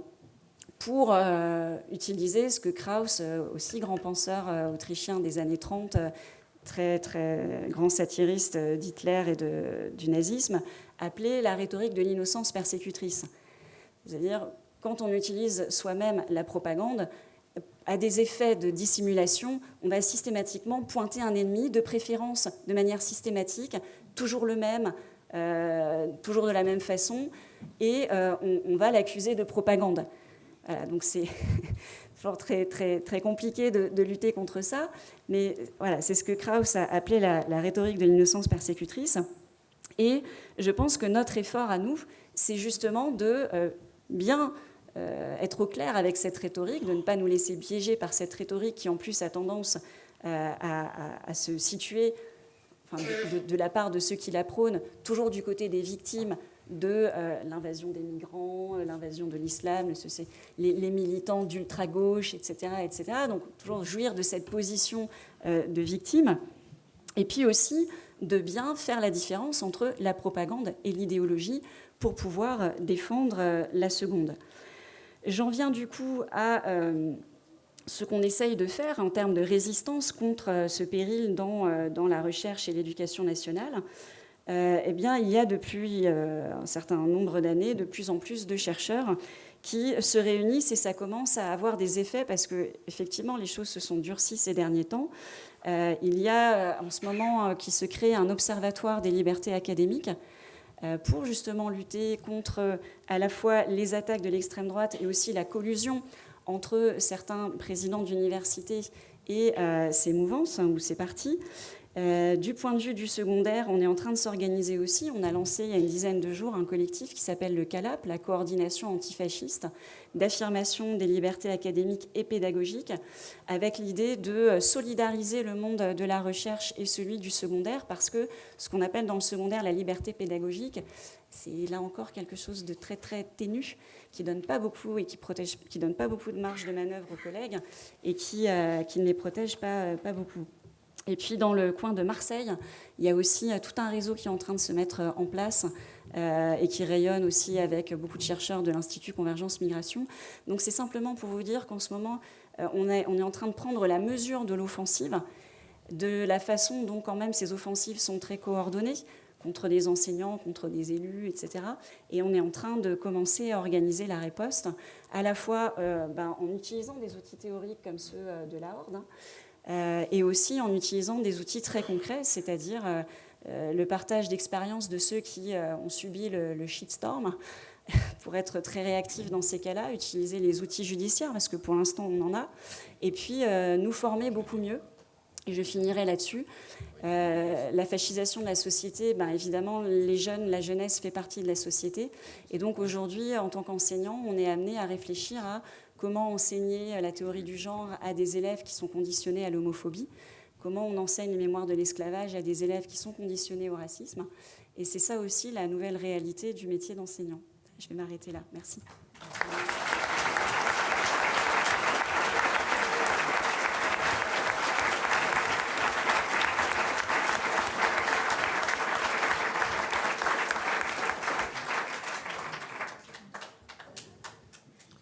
Bon, ça va être à vous.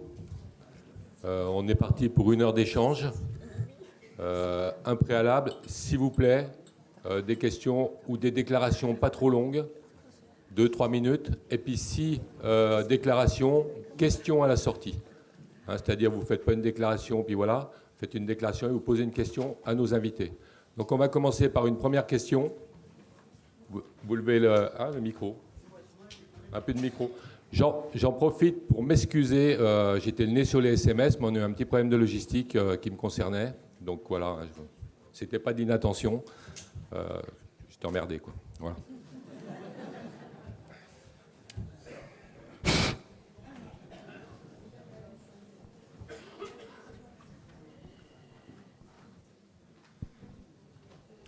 Un instant encore. On va faire un petit peu de discrimination positive. Mais pour ça, il faut que mesdames, notamment, je ne maîtrise pas trop les questions de genre, mais donc, mesdames, levez la main pour poser des questions. Ouais, la prochaine fois, du coup. Mais voilà, c'est monsieur qui va parler. Et après, une question. Et après, on prendra des lots de 3 questions. Voilà. On fera comme ça. Je vous rappelle ça après. Vous avez parlé d'une manière théorique, même si elle fait référence à des implications dans une éventuelle pratique, de ce que c'est que l'organisation de l'extrême droite ou de l'ultra-droite ou de tout cet aspect réactionnaire et anticivilisationnesque. Mais vous n'avez pas abordé la possibilité qu'il y ait déjà de leur part une préparation qui est réelle, qui est effective, qui est technique pour arriver à atteindre, détruire, tuer des gens. Et il y a des personnes qui pensent être un peu au courant de ce qui se passe, par exemple au sein de l'armée et de la gendarmerie, ou des personnes qui sont normalement au service de la République sont déjà des militants extrêmement bien organisés de ce type d'action possible. Ce n'est pas sans rappeler l'OAS. Donc je voudrais savoir si vous pensez qu'il y a une menace réelle pour la population, et notamment pour les militants, telle qu'ils n'imaginent pas à quel point elle est réelle.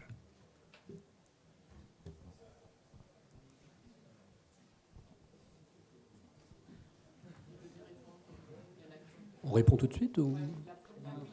Ah, d'accord. Oui, allez-y. Qui veut? Vite fait. Alors, c'est toujours compliqué parce que c'est la question du terrorisme en fait d'extrême droite que tu abordes. C'est que, là, je pense qu'il faut être prudent parce que l'essentiel des informations qui sont venues sur des cellules terroristes d'extrême droite, entre guillemets, c'est les services de renseignement qui les ont données. Et les services de renseignement, c'est pas du tout de complotisme ce que je veux dire, mais c'est la réalité. Ils ont leur propre agenda. C'est-à-dire ils ont aussi, à un moment donné, intérêt, entre guillemets, à ce qu'ils justifient leur activité.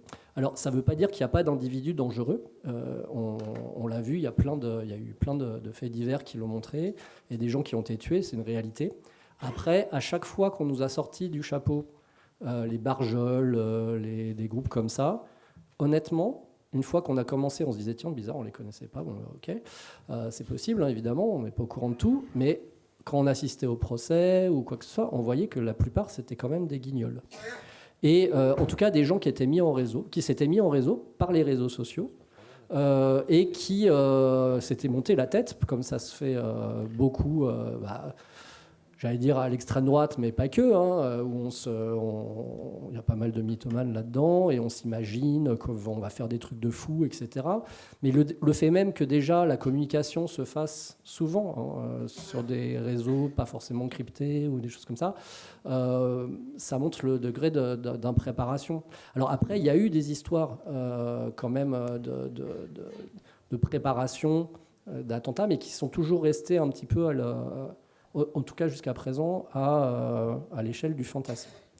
Alors, c'est toujours compliqué de dire ça, parce qu'évidemment, c'est facile d'avoir tort quand on dit ça. Il suffirait qu'il y ait un attentat d'extrême droite qui soit mené. On l'a vu dans le monde, hein, je veux dire, souvent, c'est simplement ce qu'on observe, que ce soit Breivik ou ce qui se passe à Churchill, c'est toujours quand même des individus qui se sont à un moment donné. C'est pas ce qu'on nous présente, c'est une espèce de réseau comme ça qui regrouperait des milliers de gens dans lesquels il y aurait des militaires, des policiers, des gendarmes et que tous ces gens seraient interconnectés entre eux. Je pense qu'il faut être prudent quand même parce que finalement, et puis il y a eu aussi, je suis désolé de le dire, mais il y a eu aussi un moment au niveau médiatique, c'est devenu un sujet, quoi. Et donc il fallait, pour justifier aussi un petit peu son activité de journaliste antifasciste, faire sortir des trucs comme ça, et c'est quand même un peu plus sexy de faire sortir, de réussir à faire d'outer un terroriste d'extrême droite plutôt que d'aller raconter ce qui s'est passé dans un colloque de l'Iliade. Mais en attendant, je pense qu'il faut quand même ne pas s'auto-intoxiquer avec ça non plus, parce que finalement, la moitié du travail du terroriste d'extrême droite est fait si on vit déjà dans la terreur d'attentats qui pourraient avoir lieu à tout moment, de préparation, de coups d'État, etc. Voilà. Je ne suis pas à l'aise, évidemment, pour le dire, parce que c'est plus facile de dire le contraire. C'est plus facile de dire si le danger est énorme, ils sont hyper connectés, etc. Nous, on essaye d'observer, du point de vue en tout cas, d'où on est, c'est pas ce qu'on observe. Je peux ajouter un truc ? Oui. Sophie aussi, hein, comme vous voulez. Tu veux Non, moi je peux rajouter juste très rapidement, mais les groupuscules qui opèrent dans le Nord, en tout cas, on est plus sur une autre échelle qui est celle du combat de rue. Donc ça va être des entraînements de boxe, des sortes de colonies ou de stages ou de pratiques de clubs de boxe pour une infime minorité, un accès à des salles de tir. Mais on est plutôt toujours sur de l'action qui n'est pas du type attentat, qui va être plutôt traditionnellement la ratonnade dans la culture identitaire contre les bandes ethniques contre lesquelles il faut être prêt physiquement. C'est plus de cette échelle-là. Et juste peut-être à l'échelle internationale, moi j'aurais une tonalité un peu différente parce que c'est vrai qu'à l'échelle internationale, c'est assez évident qu'il y a une progression du terrorisme d'extrême droite, pour ne pas dire une explosion. À partir du milieu des années 2010, il y a plusieurs enquêtes qui relèvent là pas de soupçons de préparation d'attentats, etc. C'est d'actes terroristes d'extrême droite qui ont laissé sur le carreau des dizaines, voire des centaines, en général des dizaines de gens, donc, ou quelques personnes. Donc on a eu en gros une augmentation qu'on estime autour de 250 à 300% des actes terroristes d'extrême droite alors il y a notamment un rapport, c'est entre 2014 et 2019, mais globalement y a une montée de ce type d'acte, je dirais. Alors, en quoi c'est important, et là ça va quand même dans le sens un peu de ce que tu dis, je crois, c'est que ça dément ce qui a longtemps été défendu par certains spécialistes de l'extrême droite, à savoir une théorie qui est dite de théorie de l'absorption, selon laquelle plus vous avez des grandes organisations d'extrême droite respectables, entre guillemets, c'est-à-dire en fait institutionnelles, c'est essentiellement qui ont une stratégie essentiellement parlementaire, ils veulent conquérir le pouvoir et ensuite utiliser la machine d'État pour mettre en œuvre leur projet. Ça ne veut pas dire que du coup la mise en œuvre de leur projet ne sera pas éminemment violente. Mais la théorie de l'absorption, c'est l'idée que si vous avez ce type de grandes organisations avec des gros scores électoraux, etc., ça attire en quelque sorte les politisations d'extrême droite, racistes, réactionnaires, etc., vers ces grands partis, et donc ça les détache des formes les plus violentes de militantisme d'extrême droite. Et en fait, c'est pas du tout ce qu'on voit. Enfin, je veux dire, au niveau international, ce qui est très clair, c'est qu'on a à la fois... Alors ça, après, vous pouvez avoir des situations nationales qui sont un peu... qui ne, c'est pas une loi de la nature, bon, enfin, bon. Mais au niveau international, ce qui est très clair, et dans nombre de pays, c'est qu'on a à la fois la progression de l'extrême droite, et de l'extrême droite sur la scène parlementaire, avec de plus en plus d'élus, etc., voire l'accès aux responsabilités gouvernementales, Bolsonaro, Trump, Modi en Inde, etc., et la progression des groupuscules violents, et à la lisière des groupuscules violents, des actes terroristes. Alors à la lisière, plus ou moins à la lisière, mais là encore, peut-être il faut aussi démentir cette idée qui est souvent et spontanément lancée, qui est que ces gens seraient des sortes de loups solitaires, avec l'idée que, enfin, des gens qui se seraient simplement auto-intoxiqués sur Internet, auto-radicalisés, qui ont trouvé un fusil d'assaut et puis ils sont partis tuer des gens, en général des migrants ou des musulmans ou des Afro-Américains ou des Juifs, puisque c'est ça les cas qu'on a notamment dans les 10 dernières années, ou des militants de gauche, puisque Breivik c'était 77 notamment jeunes militants socialistes norvégiens. Breivik c'est un très bon exemple. Breivik il a été membre pendant je crois 7 ans du principal parti d'extrême droite, un équivalent si vous voulez du Front National, le Parti du Progrès en Norvège. Donc, si vous voulez comment il s'appelle, Brenton Tarrant, qui a assassiné, je crois, une cinquantaine de musulmans et de musulmanes à Christchurch en Nouvelle-Zélande, il avait manifesté une proximité plutôt idéologique, je dirais, avec la mouvance identitaire. Il avait même donné de l'argent à la génération identitaire. Et d'ailleurs, il avait motivé son acte en disant que c'est parce que Marine Le Pen avait perdu à l'élection de 2017 que ça lui avait montré que la voie électorale n'était pas la bonne voie et qu'il fallait en quelque sorte aller plus loin et surtout aller plus vite. Et ce qui fait le commun parmi ces gens, et là, c'est le commun, je dirais, à la fois parmi ces individus qui commettent des actes terroristes d'extrême droite et les groupuscules les plus violents, c'est une vision qu'on qualifie parfois d'accélérationniste, qui consiste à se dire « nous vivons dans une forme de chaos civilisationnel et racial, dans une guerre raciale. Cette guerre est déjà en cours et il nous faut, en tant que militants, intervenir dedans et accélérer ce conflit, et notamment faire en sorte que les Blancs, en quelque sorte, prennent l'initiative, se relèvent la tête, je parle de leur point de vue, dans la guerre raciale. Okay, et donc, commettre des attentats, c'est l'idée que ça va amener les musulmans ou les juifs, etc., à répliquer et du coup engager une réponse, une sorte de contre-réponse des Blancs, des majorités blanches en Occident contre les envahisseurs. Bon. Donc il y a vraiment cette philosophie-là qui s'est développée au cours des dernières années, accélérationniste, et qui précisément, d'un point de vue idéologique, tend à précipiter le passage à la violence la plus, les formes les plus brutales, si vous voulez, de violence. Pas les combats de rue, enfin aussi les combats de rue d'ailleurs, mais aussi des actes terroristes où voilà, quelqu'un va prendre un fusil et aller tirer sur une église, généralement pas une église, mais une synagogue, comme ça avait été le cas en Allemagne il y a quelque temps, une mosquée ou des kebabs, ce type de choses. Et par ailleurs, la France a failli avoir son Christchurch, en quelque sorte, peut-être à une échelle moins vaste, mais il y a eu un ancien militant du Front National, Claude Cinquet, qui à Bayonne a attaqué une mosquée avec un fusil. Et il a fait 2 blessés graves, 2 fidèles assez vieux, je crois, de plus de 70 ans, qui ont été blessés gravement. Il y aurait pu avoir des morts et plusieurs. Donc, si ça avait été un autre moment de la journée où il y avait plus de passages, etc., on est passé très... et par ailleurs, dernier point, il y a un phénomène de mimétisme. Donc, et quelque sorte, une émulation dans l'horreur. Si vous voulez, il y a quelqu'un qui a fait ceci, machin, on va essayer de répliquer ce mode d'action et de faire mieux en quelque sorte. Bon. Et ce qui est vrai aussi pour les groupuscules violents qui sont dans cette logique que tu évoquais tout à l'heure, qui est en partie la logique issue du hooliganisme on va faire mieux que le groupe de supporters du club d'à côté, avec plus de trophées, plus de violence, plus de blessés, etc. 3 petites questions. Alors, De manière moins violente, mais de manière qui, à mon avis, est beaucoup plus insidieuse, c'est le déplacement de cette fameuse fenêtre d'Overton, qui fait qu'aujourd'hui, et je pense que vous allez me répondre là-dessus, qui fait qu'aujourd'hui, on a mis au même niveau la gauche modérée, parce que soyons réalistes, il y a quand même pas mal de gauche modérée, et l'extrême droite. Effectivement, aujourd'hui, on diabolise complètement la gauche, et vous en avez parlé avec les universités, avec tout le travail universitaire qui est mené.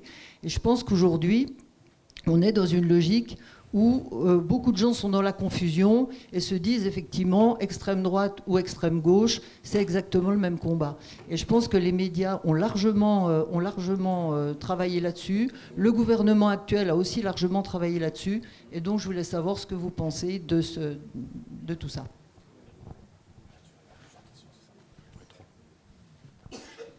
Ah, c'est trop tard devant. Vous avez dit que l'extrême droite siphonne les voix de la gauche, donc c'est un petit peu la même idée. Quels seraient les moyens ou les outils pour que la gauche puisse récupérer ses électeurs à deux niveaux, que ça soit au niveau national via les partis politiques ou les médias, ou au niveau local via les citoyens et les villages?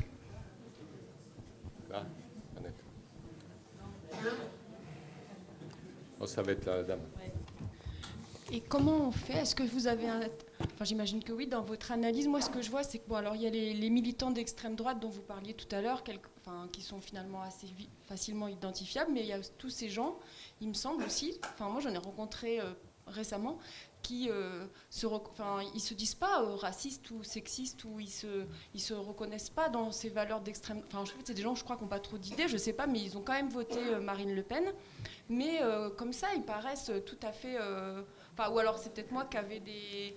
Pour moi, voilà, moi je suis dans un milieu de gauche depuis toujours, donc pour moi l'extrême droite c'est Berck, et en gros les gens qui votent extrême droite c'est Berck, mais je me rends compte que c'est plus compliqué, en tout cas là avec des rencontres que j'ai pu faire, et je me dis comment on fait. Non, pas ici. Et je me dis comment on fait, et est-ce que ça fait partie aussi de ce que vous avez identifié, et en termes de lutte, puisque c'est aussi la conférence, comment est-ce qu'on s'y prend avec ces gens-là?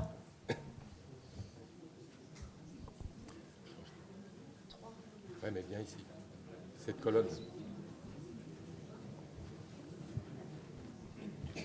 Autrement, c'est toujours la même colonne qui est prise. Après. Ouais, c'est bon, allez-y, la réponse là. Hop. Il y a eu 3 questions, hein. Vous avez pris des notes? On va dans l'autre sens? Ouais, vas-y. Oui, alors ce qui est quand même assez frappant et ahurissant pour aller dans le sens de la première question, c'est à quel point il y a une sorte de front républicain qui s'est reconstitué et qui se reconstitue actuellement, mais contre la gauche. Contre en particulier la France insoumise.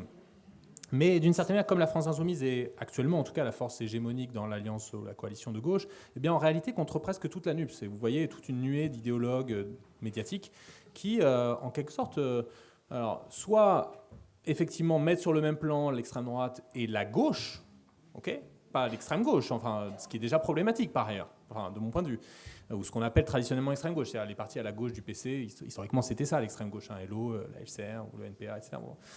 Même le PC n'était pas qualifié d'extrême gauche. Là encore, le fait qu'on, juste pour le langage même politique, le fait qu'on qualifie la FI d'extrême gauche avec un programme qui est en réalité sans doute moins radical que celui de François Mitterrand en 1980, c'est pas une critique au programme de la FI d'ailleurs, c'est une autre époque je veux dire. Mais je veux dire, c'est pas un parti d'extrême gauche, quoi. Ça n'a rien à voir avec un parti d'extrême gauche, c'est un parti de gauche. De la même manière d'ailleurs que Corbyn, par exemple, quand il était le principal dirigeant du Labour britannique, qui est un parti de centre-gauche et qui avait un programme, on va dire, de gauche, plutôt anti-néolibéral, était stigmatisé, disqualifié en permanence par les élites politiques, médiatiques, et y compris les élites blairistes, c'est-à-dire qui avaient antérieurement qui dominaient le parti travailliste, le Labour anglais, et qui ont tout fait pour que Corbyn échoue, qui ont passé son temps à le faire. Donc effectivement, ça c'est un point à mon avis important. Effectivement, une des difficultés pour l'alternative de gauche, c'est de se retrouver en quelque sorte systématiquement disqualifié dans le discours médiatique et politique dominant. Et dans le discours de macroniste, c'est devenu de plus en plus clair que pour eux, et c'est normal, je veux dire, en fait, d'une certaine manière, pour nous qui aspirons à une rupture avec toutes les politiques menées, notamment depuis 40 ans, et plus largement une rupture avec ces sociétés d'exploitation et d'oppression, c'est bien normal que nous soyons dans le viseur de ceux et celles qui défendent le statu quo social et politique. Bon, donc il n'y a pas d'étonnement à avoir malgré tout. Et d'une certaine manière, cette logique ne fera que s'accentuer si la gauche devient véritable, enfin la gauche sous hégémonie en tout cas d'un parti qui conteste le consensus néolibéral, en tout cas, bon, et productiviste, etc. Bon, si la gauche progresse, si la NUPS et la FI, etc., continuent de progresser et devient une véritable menace pour la stabilité politique de leurs institutions, eh bien, on verra, à mon avis, très rapidement, à la fois ce discours-là de diabolisation de la gauche s'amplifier et, par ailleurs, des alliances de plus en plus nettes et des convergences de plus en plus nettes entre l'extrême centre macroniste, néolibéral, et puis l'extrême droite néofasciste. Ça, c'est le premier point. Sur le deuxième point, sur l'extrême droite qui siphonne la gauche, je pense que ce que vous disiez, mon camarade, c'était davantage que l'extrême droite siphonne les voix dans des territoires traditionnellement à gauche. Parce que c'est pas si net que Marine Le Pen et le Front National aient réellement volé en quelque sorte l'électorat de gauche. En tout cas, ce qui est net, c'est que ce n'est pas ce qu'a fait Jean-Marie Le Pen dans les années 80-90. C'est clairement des anciens électeurs plutôt de la droite qui sont passés, qui se sont radicalisés à l'extrême droite dans la première période de développement du Front National dans les années 80-90. Il ne faut pas oublier que même dans les années 80 où la plupart des classes populaires votaient pour la gauche, eh bien, il y a toujours eu un vote ouvrier à droite, y compris notamment un fort vote ouvrier par exemple, pour De Gaulle et pour le gaullisme, etc. Et donc, d'une certaine manière, c'est aussi ce vote-là populaire dans des régions et des territoires qui étaient plutôt à droite qui s'est déplacé vers l'extrême droite. Dans ce qui s'est passé, je dirais, davantage dans les années 2010 avec Marine Le Pen, et c'est ce qui fait son électorat d'ailleurs jeune, c'est que c'est le renouvellement générationnel. C'est pas tant les anciens électeurs, par exemple communistes du Pas-de-Calais ou les anciens électeurs socialistes qui votent pour le Front National ou le Rassemblement National, c'est leurs enfants ou voire leurs petits-enfants. Il faut bien dire que les électeurs de Georges Marchand en 1980, il y en a une bonne partie qui sont morts. Donc ceux qui sont aujourd'hui, c'est pas méchant, hein, mais ceux qui sont aujourd'hui électeurs ou électrices qui sont en âge de voter aujourd'hui, il y en a une très grande partie qui ne votait pas à l'époque où le PC était un parti qui faisait 20%. Donc en fait, des électeurs Robert Rue faisait déjà, je crois, moins de 5% ou autour de 5% en 1995. Donc voilà, donc c'est pas si simple que juste sur ce point. Alors comment récupérer ces électeurs, ça je sais pas. D'une certaine, d'abord je dirais qu'il y a pas, d'abord, il y a une frange des classes populaires qui votent pour la gauche. Contrairement à ce qu'on raconte, il y a une frange qui n'est pas négligeable qui vote pour la gauche encore aujourd'hui. Il y a toute une frange qui s'abstient, qui sans doute devrait être une des priorités pour toute force de gauche ou d'alternative, de rupture, etc. Après, effectivement, il y a une toute petite partie des électeurs, qu'on estime parfois à 1/5, 20% d'électeurs du Front National dans différentes enquêtes qui, quand on leur demande de se positionner sur le spectre politique, vont se positionner à gauche et pourtant votent pour le Front National. Mais les 80% restants se positionnent à droite et à l'extrême droite et votent pour le Front National, ce qui paraît cohérent. Par ailleurs, dans des enquêtes, notamment une qui me revient là, qui date d'une dizaine d'années, mais parmi les électeurs du FN, où on demandait de se positionner sur les questions du racisme, etc., 80% se disaient un peu ou très racistes. Donc, si vous voulez, c'est sûr qu'on va avoir des grandes difficultés à récupérer, comme ça a été dit, un électorat qui, disons, si on maintient une ligne qui est une ligne d'accueil des exilés, de lutte contre l'islamophobie ou de lutte contre le racisme en général, c'est des gens, ils sont un peu perdus pour nous. Une bonne partie, faut se le dire, une partie de l'électorat FN, on ne le récupérera pas. Ils votent 6. En plus, c'est un électorat qui est devenu... contrairement à l'électorat FN des années 80 qui était plutôt volatile, qui hésitait entre la droite et l'extrême droite, c'est un électorat qui est très stable à l'extrême droite, qui va d'une élection à une autre, qui vote pour le Rassemblement National, qui vote, même quand c'est pas Marine Le Pen, je veux dire, qui va voter pour le candidat du coin dont tout le monde sait qu'il est nul.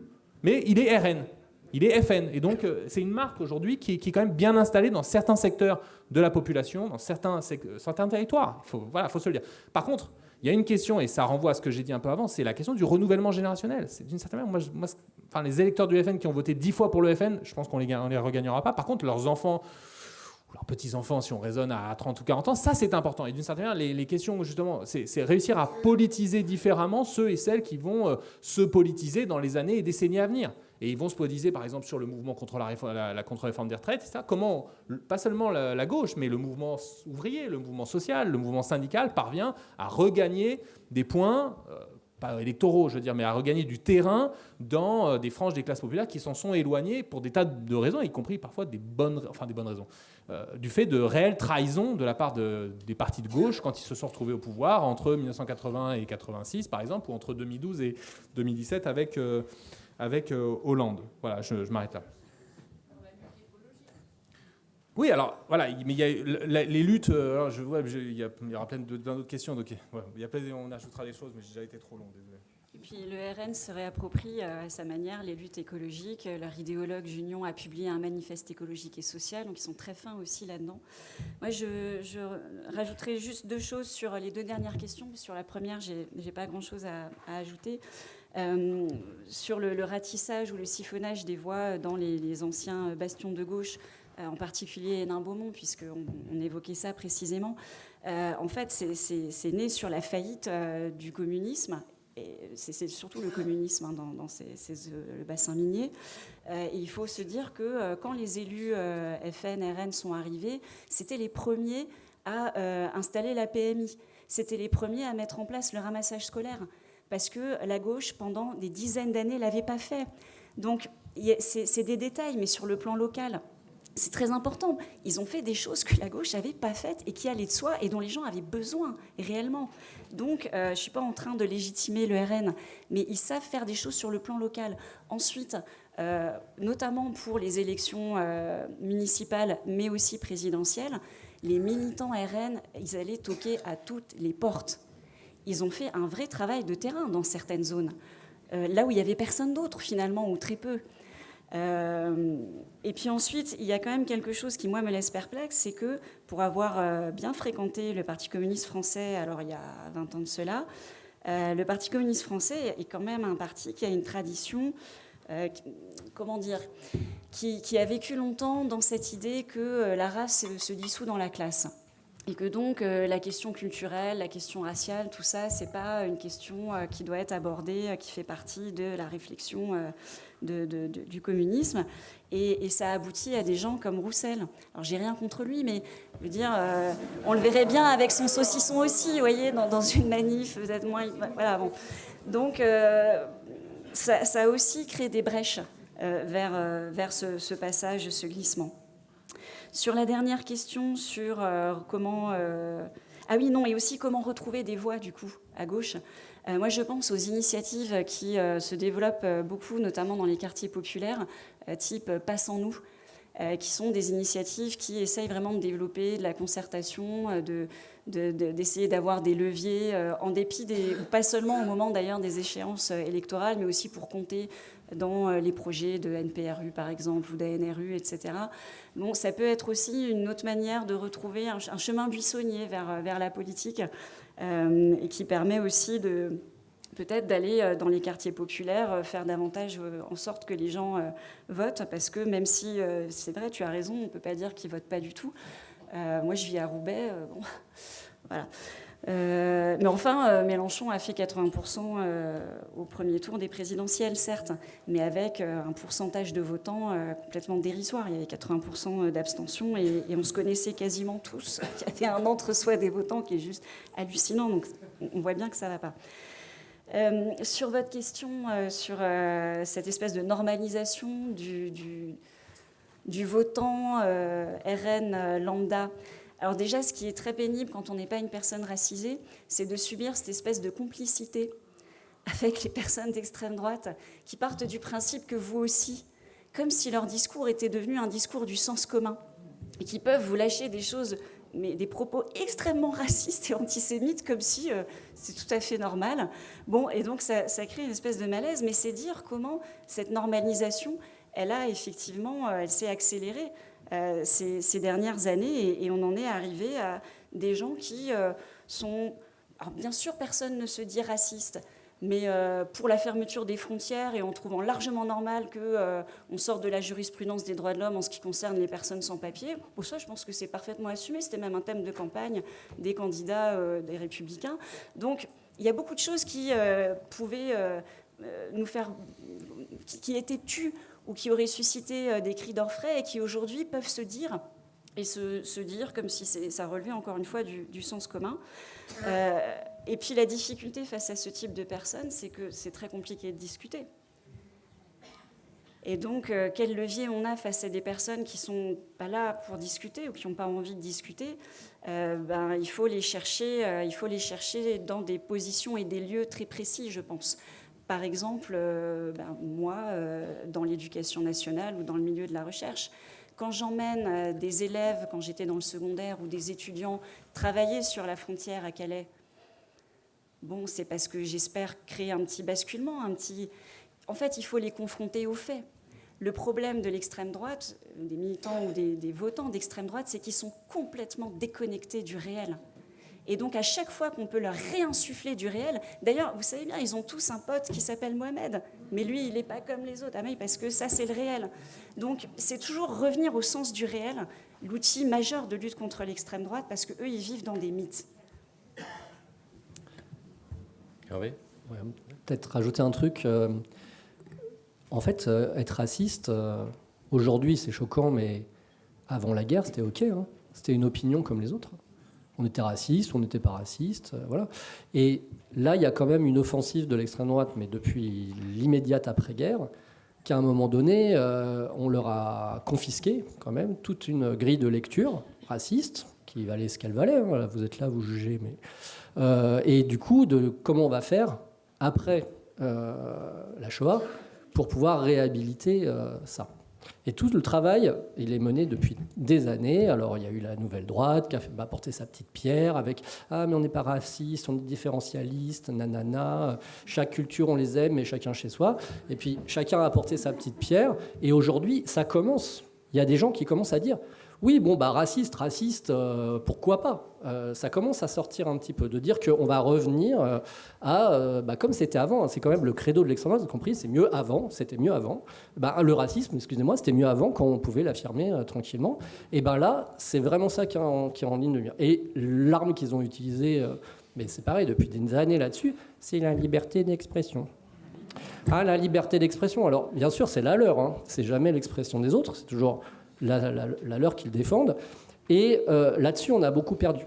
C'est-à-dire que aujourd'hui, c'est compliqué. Et quand je disais que l'antifascisme était devenu une lutte à défendre, c'est parce qu'on dit « Ah mais quand même, vous êtes vachement intolérants. » Oui, oui, on est intolérant, encore heureux. Hein. Y a des choses qui ne sont pas tolérables, désolé. Et ça, on doit quand même, à un moment donné, arrêter de s'excuser tout le temps. Moi, alors je vais faire le vieux, moi j'ai 50 ans, quand j'étais adolescent, et qu'il y avait le FN qui tractait, on y allait et on leur collait des baffes. Et on nous disait...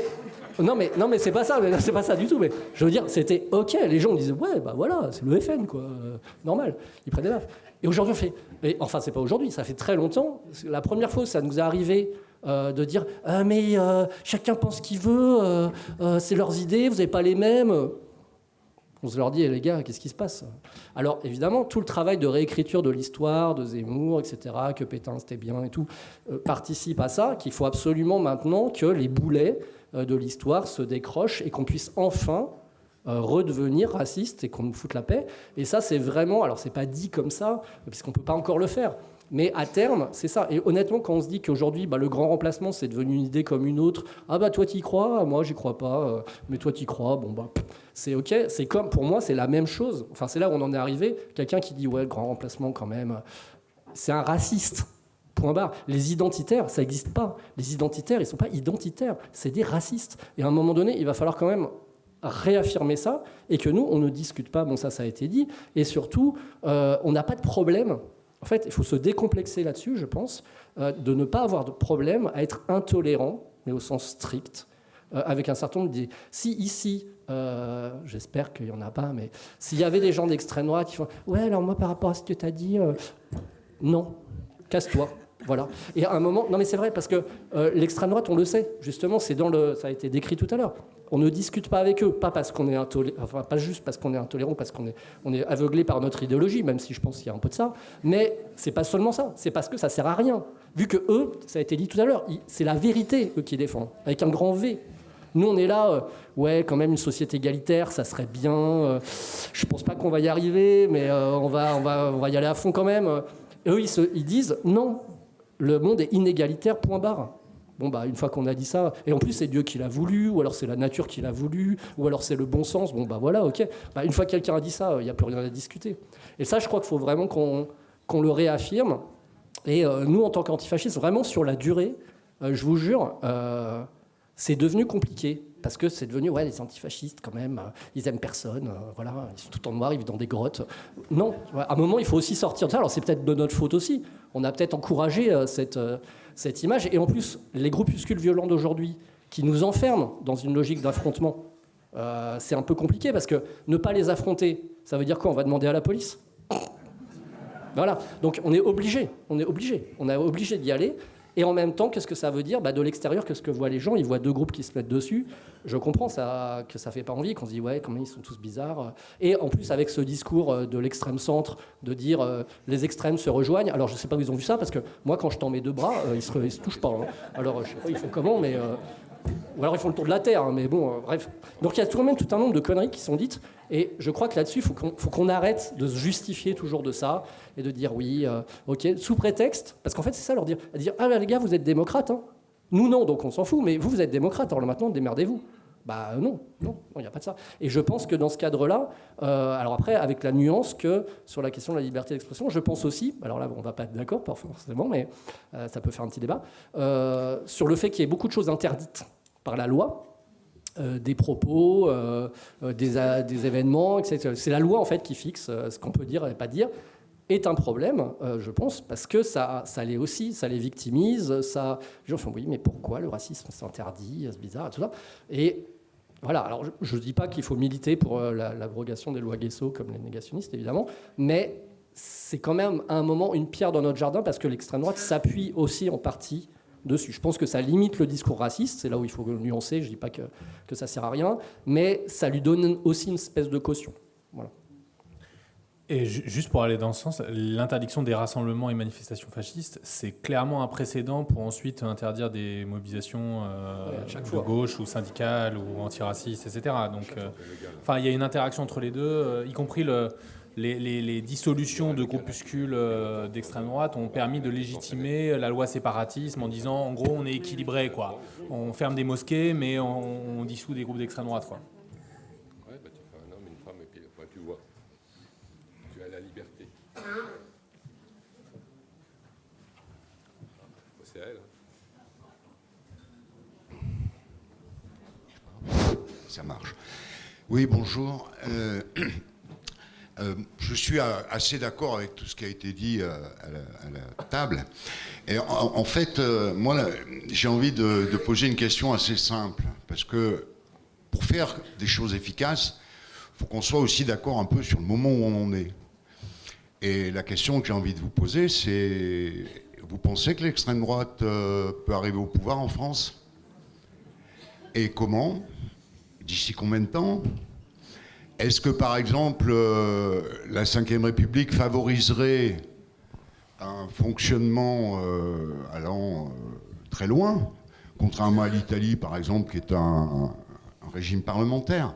Alors moi, tout ce que vous avez dit sur les caractérisations des groupuscules qui aujourd'hui se mettent en mouvement, tout ça, je suis d'accord. Sur ce qui les génère en termes d'idéologie, tout ça, je suis d'accord. Mais j'ai quelques questions, je me pose quelques questions. Par exemple, il a été dit, il a été écrit, il a été étudié qu'il y a 30% des votants qui se sont portés sur Jean-Luc Mélenchon au premier tour, qui ont voté Rassemblement National au deuxième. Ça pose problème. Attendez. Il y a 30% qui ne sont pas allés voter, dont je fais partie.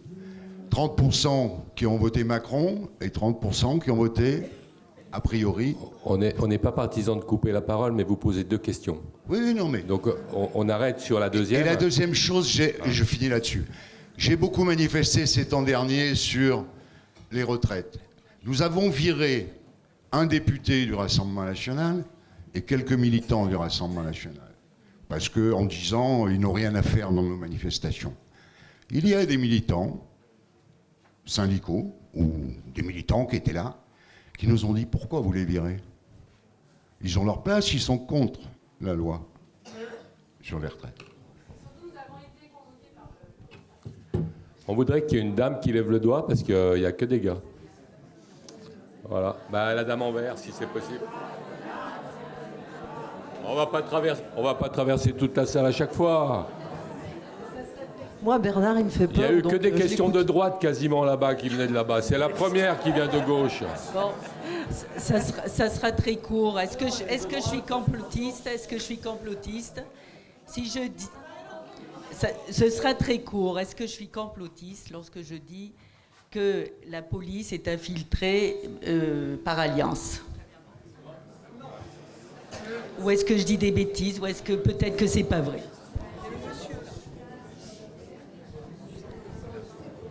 Merci. Alors, Hugo Paletta, vous écrivez, que une des raisons de la montée du Rassemblement national, de l'extrême droite, c'est l'absence de projet qui pourrait donner de l'espoir à la classe ouvrière, à tous ceux qui auraient intérêt à un changement fondamental. Alors, est-ce que vous pouvez un peu développer là-dessus cette absence de projet? Moi, je suis d'accord avec cette idée. Hein. Allez-y. Qui c'est qui commence? Ouais, mais ça fait 4. On respecte nos règles. La dame, elle parlera après. On y va. Non, parce qu'autrement, on s'en sort pas. Les gars, ils veulent poser 2 questions, ils font des déclarations. Non. Vous avez vu le paquet que vous êtes, là, vous êtes près de 300. On est dans un sauna, donc on respecte les règles. Et la dame, on ira lui donner le micro tout de suite après. Voilà. On sort comme on peut. Hein? Quand je fais ça, je suis énervé. Je commence. J'ai pas grand-chose à dire. Moi, allez, je commence sur est-ce que l'extrême droite peut arriver au pouvoir? Je sais plus qui avait posé cette question.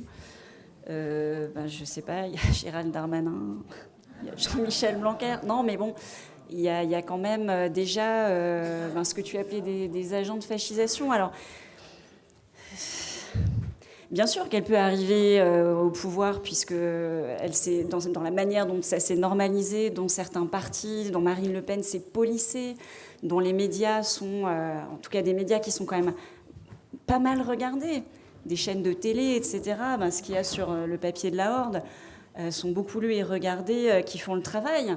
Ils ont quand même tous les outils pour que ça arrive. Bien sûr, là, je crois qu'on n'est vraiment pas dans le fantasme du tout. Sur la collusion entre la police et l'extrême droite, c'était assez drôle parce que quand je suis allée porter plainte contre Éric Zemmour et d'autres, je suis arrivée au commissariat de police et dans la salle d'attente, il y avait une pile de valeurs actuelles. Mais je pense que tous les commissariats doivent avoir un abonnement gratuit. Non, mais vraiment. Je pense que Valeurs Actuelles leur balance en fait le truc. À mon avis, ils les lisent même pas, quoi. Il y a eu quand même pas mal d'affaires qui ont été révélées, notamment par Mediapart ou par Libé. Il y a des bons journalistes à Libé, Massé et Lotu, qui suivent de près ce qui se passe au niveau de l'extrême droite ou de l'ultra-droite, comme dit la police. Et on a vu qu'il y avait des groupes WhatsApp, des groupes dans certains commissariats ou dans certaines gendarmeries qui échangeaient autour d'items qui sont complètement des items d'extrême droite. Donc oui, bien sûr. Mais est-ce que ça, c'est vraiment nouveau? Je ne suis pas historienne, j'en sais rien. C'est pas certaine. Par contre, c'est bien que ça nous indigne qu'on y soit sensible et vigilant. Mais je ne suis pas certaine que ce soit extraordinairement nouveau, si ce n'est que l'extrême droite a peut-être pris des formes un peu différentes. C'est un truc qui n'a pas été demandé explicitement, mais qui revient un peu dans les discussions sur racisme et extrême droite. Je voudrais juste dire un truc, c'est que je ne sais pas si, y compris en tant que sociologue, ayant lu plusieurs des enquêtes sur cette question, s'il y a plus de racisme aujourd'hui ou plus de racistes dans la population, c'est pas du tout certain, et c'est même plutôt le contraire qui sort des enquêtes. Après, on peut se demander si les gens sont aussi plus conscients du fait que dans une enquête, on ne répond pas des gros trucs racistes à l'enquêteur, à celui qui pose les questions, etc. Donc une sorte d'autocensure, etc., plus que dans les années 70, parce qu'on a des séries assez longues depuis les années 70 qui montrent que les opinions dites intolérantes ont plutôt eu tendance à régresser. Ce qui veut dire que le racisme excède de très loin l'extrême droite. L'extrême droite n'a pas du tout le monopole du racisme. Ce qu'a l'extrême droite, c'est elle construit un projet intégralement autour du racisme, en fait, du nationalisme et de sa version la plus raciste et la plus brutale. C'est ça la particularité de l'extrême droite. Et c'est pour ça qu'elle est particulièrement dangereuse une fois qu'elle arrive au pouvoir. C'est qu'elle ne peut pas ne pas aller plus loin que les gouvernements qui se sont succédés au pouvoir. Là encore, j'insiste, c'est pas pour relativiser tout ce qui a été fait d'extrêmement criminel même, par rapport à, notamment à la question migratoire, où la Méditerranée est devenue un cimetière ces 30 dernières années. C'est pas du tout pour relativiser ça, mais je pense qu'il y a un autre relativisme qui consisterait à dire l'extrême droite au pouvoir, ça changerait rien, parce qu'on l'a déjà. Et c'est pas vraiment, je dirais, ce qu'on voit ni à l'échelle internationale, où quand l'extrême droite historique arrive au pouvoir, ça fait toujours des différences, ça crée toujours ça fait encore sauter des verrous et ça crée des sauts qualitatifs vers l'horreur en quelque sorte, et encore plus que les gouvernements bourgeois, je dirais, traditionnels. Voilà. Alors juste sur l'extrême droite peut arriver au pouvoir, bien sûr qu'elle peut arriver au pouvoir. Elle arrive au pouvoir dans de nombreux pays, y compris parmi les plus grandes puissances économiques au monde. Je veux dire l'Inde, le Brésil, les États-Unis, la Russie. Enfin, de fait, il y a des ou alors des composantes de droite qui se radicalisent à l'extrême droite ou qui sont au pouvoir avec les vieilles composantes de l'extrême droite, comme c'est le cas en Turquie ou comme c'est le cas en Israël.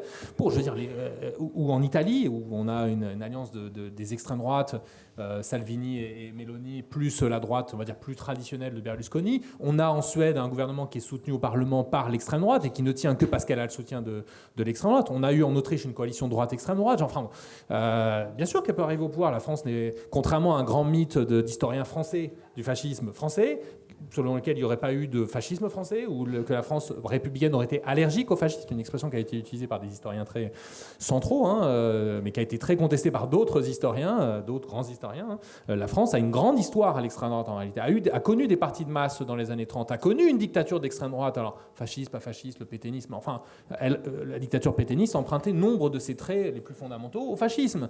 Il était dans l'orbite du fascisme. Elle avait fait une alliance avec les régimes fascistes. Enfin bon, on peut tourner les mots comme on veut, mais donc oui, ils peuvent arriver au pouvoir et je vais aller plus loin. Ils peuvent, contrairement à ce qu'on imagine parfois, à mon avis, si Marine Le Pen gagnait l'élection présidentielle, ce qui n'est plus du tout une hypothèse d'école complètement fantaisiste, elle aura une majorité à l'Assemblée. Moi, c'est l'hypothèse sur laquelle je travaille, parce qu'il y a une prime aux gagnants d'abord, et ensuite parce que nombre d'élus, d'édiles de droite se rallieront à Marine Le Pen pour sauver leur poste, sauver leur miche, etc. Donc il y aura soit des alliances, soit des ralliements en masse vers l'extrême droite. Outre le fait que, bon, avec Zemmour, il y a une autre composante qui est arrivée sur le tableau. On ne sait pas ce qu'elle va devenir. Effectivement, elle est plutôt en crise, mais bon, on verra ce qu'elle est. Et par ailleurs, je pense qu'ils peuvent s'y maintenir. Et par ailleurs, la Ve République est un régime, bon, d'abord, qui s'est toujours tenu à grande distance, en réalité, des standards même de la démocratie libérale, dans un sens très parlementaire, liberté politique. Donc, c'est un régime, en fait, c'est une constitution bonapartiste qui se prête extrêmement bien pour un parti d'extrême droite, qui se moulera parfaitement dans ces institutions politiques-là.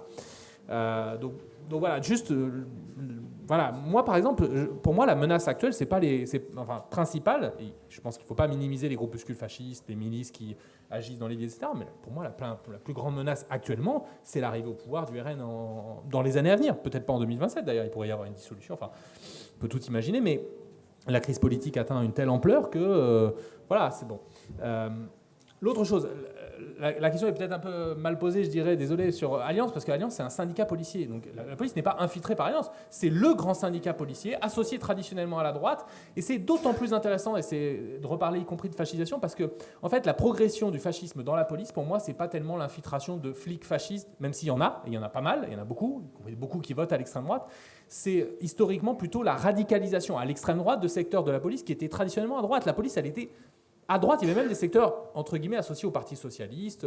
L'UNSA Police était plutôt... Bon, il y a eu une translation vers l'extrême droite au sein de la police et au sein des syndicats policiers traditionnels. Le syndicat policier qui est lié explicitement, ou plus ou moins explicitement à l'extrême droite, il fait des très petits scores dans les élections professionnelles au sein de la police. En réalité, c'est plutôt les grands syndicats policiers qui se sont extrémisés, radicalisés, fascisés en quelque sorte, et qui exercent un rôle non négligeable de pression sur le pouvoir politique, si bien que, pour prendre quelques exemples, qu'est-ce qui a changé, par exemple, par rapport à l'époque où Pasqua, alors ministre de l'Intérieur, dissout les voltigeurs parce qu'il y a eu la mort, l'assassinat par des flics de Malik Oussekine en 1986 pendant un mouvement social. On voit bien le changement par rapport à les années 2010. On voit Rémi Fraisse tué dans une mobilisation et il ne se passe rien, absolument rien. Et en fait, le changement, c'est que le ministre, il ne dirige pas ses troupes. en réalité, le ministre, il répond devant les flics qui lui mettent la pression en permanence et les flics, ils savent très bien quel pouvoir ils ont face à un pouvoir politique et c'est ça qui a changé. Le pouvoir politique est beaucoup plus fragile, il tient beaucoup plus sur sa police. Donc la police a un levier beaucoup plus important pour gagner. Alors d'abord, ils gagnent tout, surtout, les réformes ne s'appliquent jamais à eux. La réforme des retraites, ils arrivent toujours à négocier avec le pouvoir parce qu'ils savent que le pouvoir dépend d'eux. Et par ailleurs, contrairement à ce qu'ils disent en permanence, ils sont très bien servis par les gouvernements successifs. C'est le seul service public, ce n'en est pas un, mais c'est le seul dit service public ou secteur de l'État qui a vu ses moyens être décuplés au cours des dernières années. Je vous renvoie au livre de Paul Rocher sur l'armement des flics, un livre qui s'appelle « Gazer, mutiler, soumettre », qui vraiment décortique tout ça sur qu'est-ce qu'on donne, y compris qu'est-ce qu'on a investi dans la police en termes d'armement, ce qui est sidérant au cours des dernières années. Et par ailleurs, ils en usent. Ils montrent aussi l'usage qui est fait de ces armes. Alors, dernier point sur le projet. Oui, la montée du fascisme est toujours le produit à la fois d'une crise de la domination politique des classes dominantes, une crise que Gramsci appelait une crise d'hégémonie, c'est-à-dire qu'ils ont plus de mal à faire consentir la population à leur politique, pour faire vite, et à leur pouvoir, etc. Bon, Macron est honni et absolument détesté par une très grande partie de la population française, et c'est bien légitime, c'est bien normal. Et inversement, et enfin, pas inversement, mais ça s'articule avec une crise de ce que j'appellerais la contre-hégémonie, c'est-à-dire en fait la gauche et le mouvement ouvrier qui propose, mais qui n'arrive pas à faire entendre en quelque sorte une proposition crédible de rupture avec l'ordre des choses. C'est ça qui a bougé. En fait, là, quand même, malgré tout, sur le temps long, on paye, ce que je disais tout à l'heure, les trahisons, les échecs, échecs et trahisons, mais beaucoup de trahisons, dans beaucoup de cas, quoi. Bon. Et du coup, la reconstruction, elle est à la fois, j'allais dire un truc hyper déprimant, elle est impossible et nécessaire, mais elle est difficile, mais absolument nécessaire. Il n'y a pas d'alternative au fascisme, par simplement, je dirais, des moyens strictement défensifs, genre on va se défendre des fascistes quand ils nous attaquent dans les manifs. Ça, c'est la base, en quelque sorte, c'est ce sans quoi il n'y a pas d'antifascisme, si on n'est pas capable de s'auto-défendre dans nos mobilisations, dans nos luttes, etc. Mais s'il n'y a pas d'alternative politique au capitalisme néolibéral, pour faire très vite, on n'arrivera pas à se débarrasser de la menace fasciste. J'irai plus loin, s'il n'y a pas d'expérience de pouvoir capable de démontrer, par exemple, qu'on peut améliorer substantiellement les conditions de vie des classes populaires et en même temps accueillir dignement les exilés, les gens vont continuer à croire que c'est deux choses absolument contradictoires et que donc il faut s'en prendre aux immigrés et ça ira mieux pour nous. Enfin, c'est pas juste par des moyens idéologiques et par la bataille culturelle, c'est important, mais il va falloir le prouver dans les faits et pour ça il faut, d'une certaine manière, il faut en quelque sorte une expérience de pouvoir concluante, ce qui, très malheureusement, n'a pas été le cas pour la gauche au plan international depuis très longtemps. Enfin, la gauche, une gauche qui n'aurait pas renoncé à être de gauche, vous voyez ce que je veux dire, c'est pas le SPD allemand ou le Parti socialiste espagnol ou ces genres de partis qui sont actuellement au pouvoir, vous voyez. Bon, mais c'est ça en fait l'enjeu, et l'enjeu du coup il est énorme parce qu'il y a une course de vitesse, très clairement, une course de vitesse entre les forces les plus réactionnaires qui prennent divers visages au plan selon les pays, et puis des forces d'émancipation qui ont du mal à se coaliser. Tu disais effectivement combien de divisions parmi nous, voilà. Mais c'est ça l'enjeu, c'est à la fois de l'unité, parce que pour l'antifascisme on ne peut pas faire sans unité, de la radicalité parce qu'il nous faut de la rupture par rapport au monde tel qu'il est, et d'ailleurs il n'y aura pas de proposition politique qui arrivera à trouver l'oreille des classes populaires s'il n'y a pas une dimension de rupture. C'est à mon avis ce qu'a montré aussi l'élection présidentielle, la dernière élection présidentielle. Les propositions les plus modérées, modérées je suis gentil, Hidalgo, Jadot, voilà, bon, ça ne peut pas avoir d'audience, sincèrement, ce genre de truc. Et par ailleurs, il faut aussi, en quelque sorte, j'aime pas trop le mot, je l'aurais jamais dit avant, mais de crédibilité, au sens où il faut que ce projet-là de rupture apparaisse faisable, en quelque sorte. Un des problèmes, c'est pas tant que les gens ne veulent pas les grandes propositions associées à la gauche, réduction des inégalités, services publics, réhabilité, etc. On voit que c'est largement majoritaire d'opinion, c'est qu'ils pensent que la gauche, ne peut pas gagner, et deux, ne le fera pas ou ne pourra pas le faire. Donc c'est une question de croire dans notre capacité collective à imposer ce type de mesures favorables aux classes populaires et en réalité à la grande majorité de la population. Désolé. Hervé, est-ce que tu veux dire quelque chose ? Vite fait. Vite fait. Et après, on ne prendra qu'une question parce que c'est bientôt l'heure. Donc plutôt une dame. Voilà. Je suis désolé. Et j'en profite pour vous dire que si vous voulez continuer ce débat, vous pouvez vous rendre tous au stand de la Horde, qui est à l'entrée de la salle Tom Morel, tous aux dédicaces. Et éventuellement aussi vous connecter au podcast d'Hugo qui s'appelle Minuit dans le siècle, probablement une allusion à Victor Serge, voilà, qui a écrit un bouquin notamment sur la répression entre autres. Voilà. Hervé, puis une question féminine. Vite fait sur la question de la prise de pouvoir, bon, ça a déjà été dit sur la faisabilité, mais la question c'est que quand même, il ne faut pas perdre de vue que l'extrême droite, et c'est pas forcément le RN qui le porte, disons, le plus, il y a quand même un projet civilisationnel. C'est ça leur truc. C'est que là, on n'arrête pas de dire ouais, l'extrême droite, ça monte. Mais si vous étiez d'extrême droite, vous diriez tout est foutu, la gauche est partout, Macron est de gauche, la gauche gagne tout, ils peuvent tout faire, ils mettent le feu, tout le monde s'en fout, voilà, et les filles, nanana. Et donc, en vrai, c'est une question de perspective. Nous, on fréquente indirectement pas mal de militants d'extrême droite, et franchement, pour eux, c'est la déprime, ils ont tout perdu. Maintenant, les homos, ils se marient entre eux. Non, mais sérieusement, c'est là où je rejoins ce que tu as dit sur le racisme. Je veux dire, aujourd'hui, même les gens d'extrême droite, ils sont obligés de dire les migrants. Avant, on disait les bougnoules, quoi, tranquille. Et là, maintenant, il y a, sur le vocabulaire, il y a une espèce de décontraction qui s'est perdue. Mais là où je pense que le racisme progresse, c'est pour ça que je prenais l'exemple du grand remplacement, c'est exactement ce que tu as dit. C'est-à-dire, le problème, c'est pas simplement ce racisme, j'allais dire qu'on a un peu tous, ce racisme réactif, etc. Le problème, c'est le racisme politique, pensé comme une théorie, comme une grille d'analyse. Et ça, pour le coup, il n'y avait pas tant de gens que ça qui l'assumaient. Mais avec un certain nombre de marqueurs comme ça, d'idées, là, c'est ça qui... Alors, je me suis mal exprimé sûrement tout à l'heure quand je disais que le racisme à nouveau pignon sur rue, c'est le racisme en tant que grille d'analyse politique et un racisme instrumentalisé au service d'un projet, pas simplement d'un projet politique, mais vraiment pour l'extrême droite, c'est un projet de civilisation. Et c'est là où si l'extrême droite arrive au pouvoir, c'est pas la même chose que l'autoritarisme néolibéral qui a son propre projet de civilisation, voilà, mais c'est pas le même.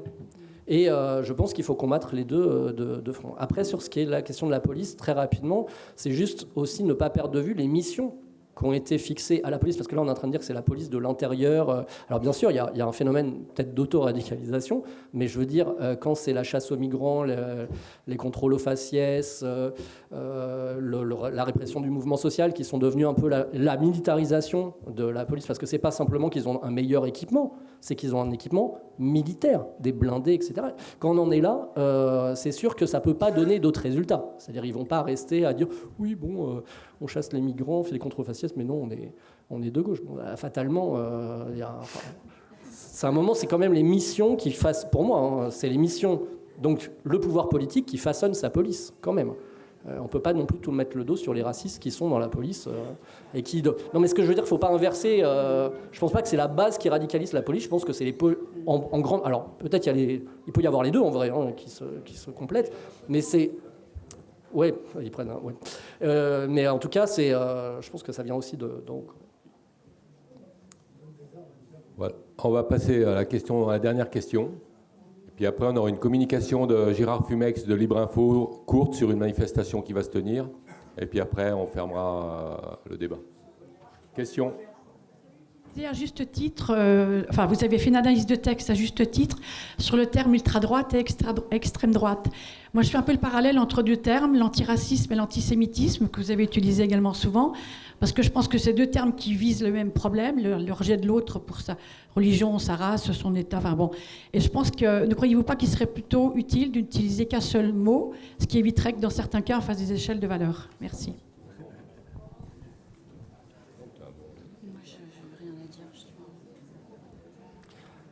Alors, je pense que les racismes ne se chassent pas. Hein. Au contraire, je pense que si c'est ça là, je ne sais pas si j'ai bien compris la question. De ne plus distinguer les différentes formes de... Oui, alors je pense qu'au contraire, la lutte antiraciste a tout intérêt à cerner au plus près ce qu'est l'antisémitisme, l'islamophobie, la négrophobie, qui ont des traits forcément communs, mais si on veut les combattre de front, doivent être quand même définis pour ceux qui sont. Ça, c'est la première chose. Et voilà. Pareil, comme on me dit d'être court, je ne développe pas. Ouais, il y a eu un petit mot. Juste, pour qu'il soit court. Oui, c'est ça. Je pense qu'il n'y a pas tant de débat. Il y a des aspects unitaires dans le racisme qu'on va retrouver dans toutes les variétés de racisme. Et chaque type de racisme, la négrophobie, l'antisémitisme, l'islamophobie, la homophobie, etc., a des spécificités qu'il faut réussir à saisir. Et effectivement, en général, il est assez normal que, y compris ceux et celles qui sont les premiers concernés, je sais pas, par exemple les Roms, cherchent, y compris avec dans le cadre de leurs organisations, je sais pas, la Voix des Roms par exemple, à cerner quels sont les traits spécifiques historiquement qui ont été pris par le racisme dont ils sont l'objet. Juste un dernier mot là-dessus, ne pas oublier que le racisme, c'est pas simplement une idéologie, c'est tout un système matériel de division, de discrimination, d'exclusion, et qu'en fait les deux se répondent, en fait, y compris l'aspect idéologique. Bien souvent, en fait, vient légitimer des divisions raciales et des segmentations raciales et des inégalités raciales qui sont très matérielles. Hein. Moi, pour le coup, là, en tant que sociologue, je travaille plutôt sur les inégalités raciales sur le marché du travail, en tout cas ces derniers temps. C'est quelque chose qui est absolument frappant, je veux dire, voilà, qui peut prendre y compris des formes et des ampleurs différentes selon, justement, les différentes cibles du racisme. Hein. L'antisémitisme, par exemple, une de ses spécificités, c'est qu'on estime que, justement, les préjugés antisémites qui étaient extrêmement forts, tu parlais du racisme avant la guerre, c'était surtout sous la forme de l'antisémitisme. Ces préjugés ont, d'après les enquêtes, eu tendance à baisser, mais par contre, les actes violents, y compris les assassinats ciblant des juifs, ont explosé, se sont multipliés au cours des 10-15 dernières années. Donc, on voit bien comment, y compris les formes spécifiques de racisme, évoluent aussi dans le temps et comment elles se distinguent les unes des autres. Il y a, à mon avis, intérêt à la fois à tenir le fait qu'il y a quelque chose de commun dans les différents types de racisme et que du coup, y compris les mêmes gens qui sont souvent antisémites, qui sont souvent islamophobes, c'est y compris ce que montrent les enquêtes sur ces questions-là. Et par ailleurs, ils sont aussi homophobes, ils sont aussi négrophobes, etc. Enfin, c'est rare qu'ils ne cumulent pas un peu tout. Et que par ailleurs, dans la lutte antiraciste, on a intérêt à la fois à valoriser, à mener des luttes qui sont toujours singulières. Ça ne va pas être la même chose de mener une lutte pour la solidarité avec les exilés et mener la lutte contre l'antisémitisme ou l'islamophobie. Ce n'est pas les mêmes moyens d'action, ce n'est pas les mêmes populations qu'on va chercher à mobiliser, pas sur les mêmes revendications, etc. Mais d'arriver à faire aussi du commun entre ces différentes luttes. Mais comme on essaye par ailleurs de faire du commun entre, et c'est tout un enjeu des dernières années, de faire du commun entre le féminisme et l'antiracisme, entre l'écologie et l'antifascisme, etc. Et c'est un enjeu brûlant, central, je pense, pour les années à venir. On vous remercie de votre écoute. Et si ça vous a plu, n'hésitez pas à venir nous voir. En vrai, c'est bien aussi. Merci.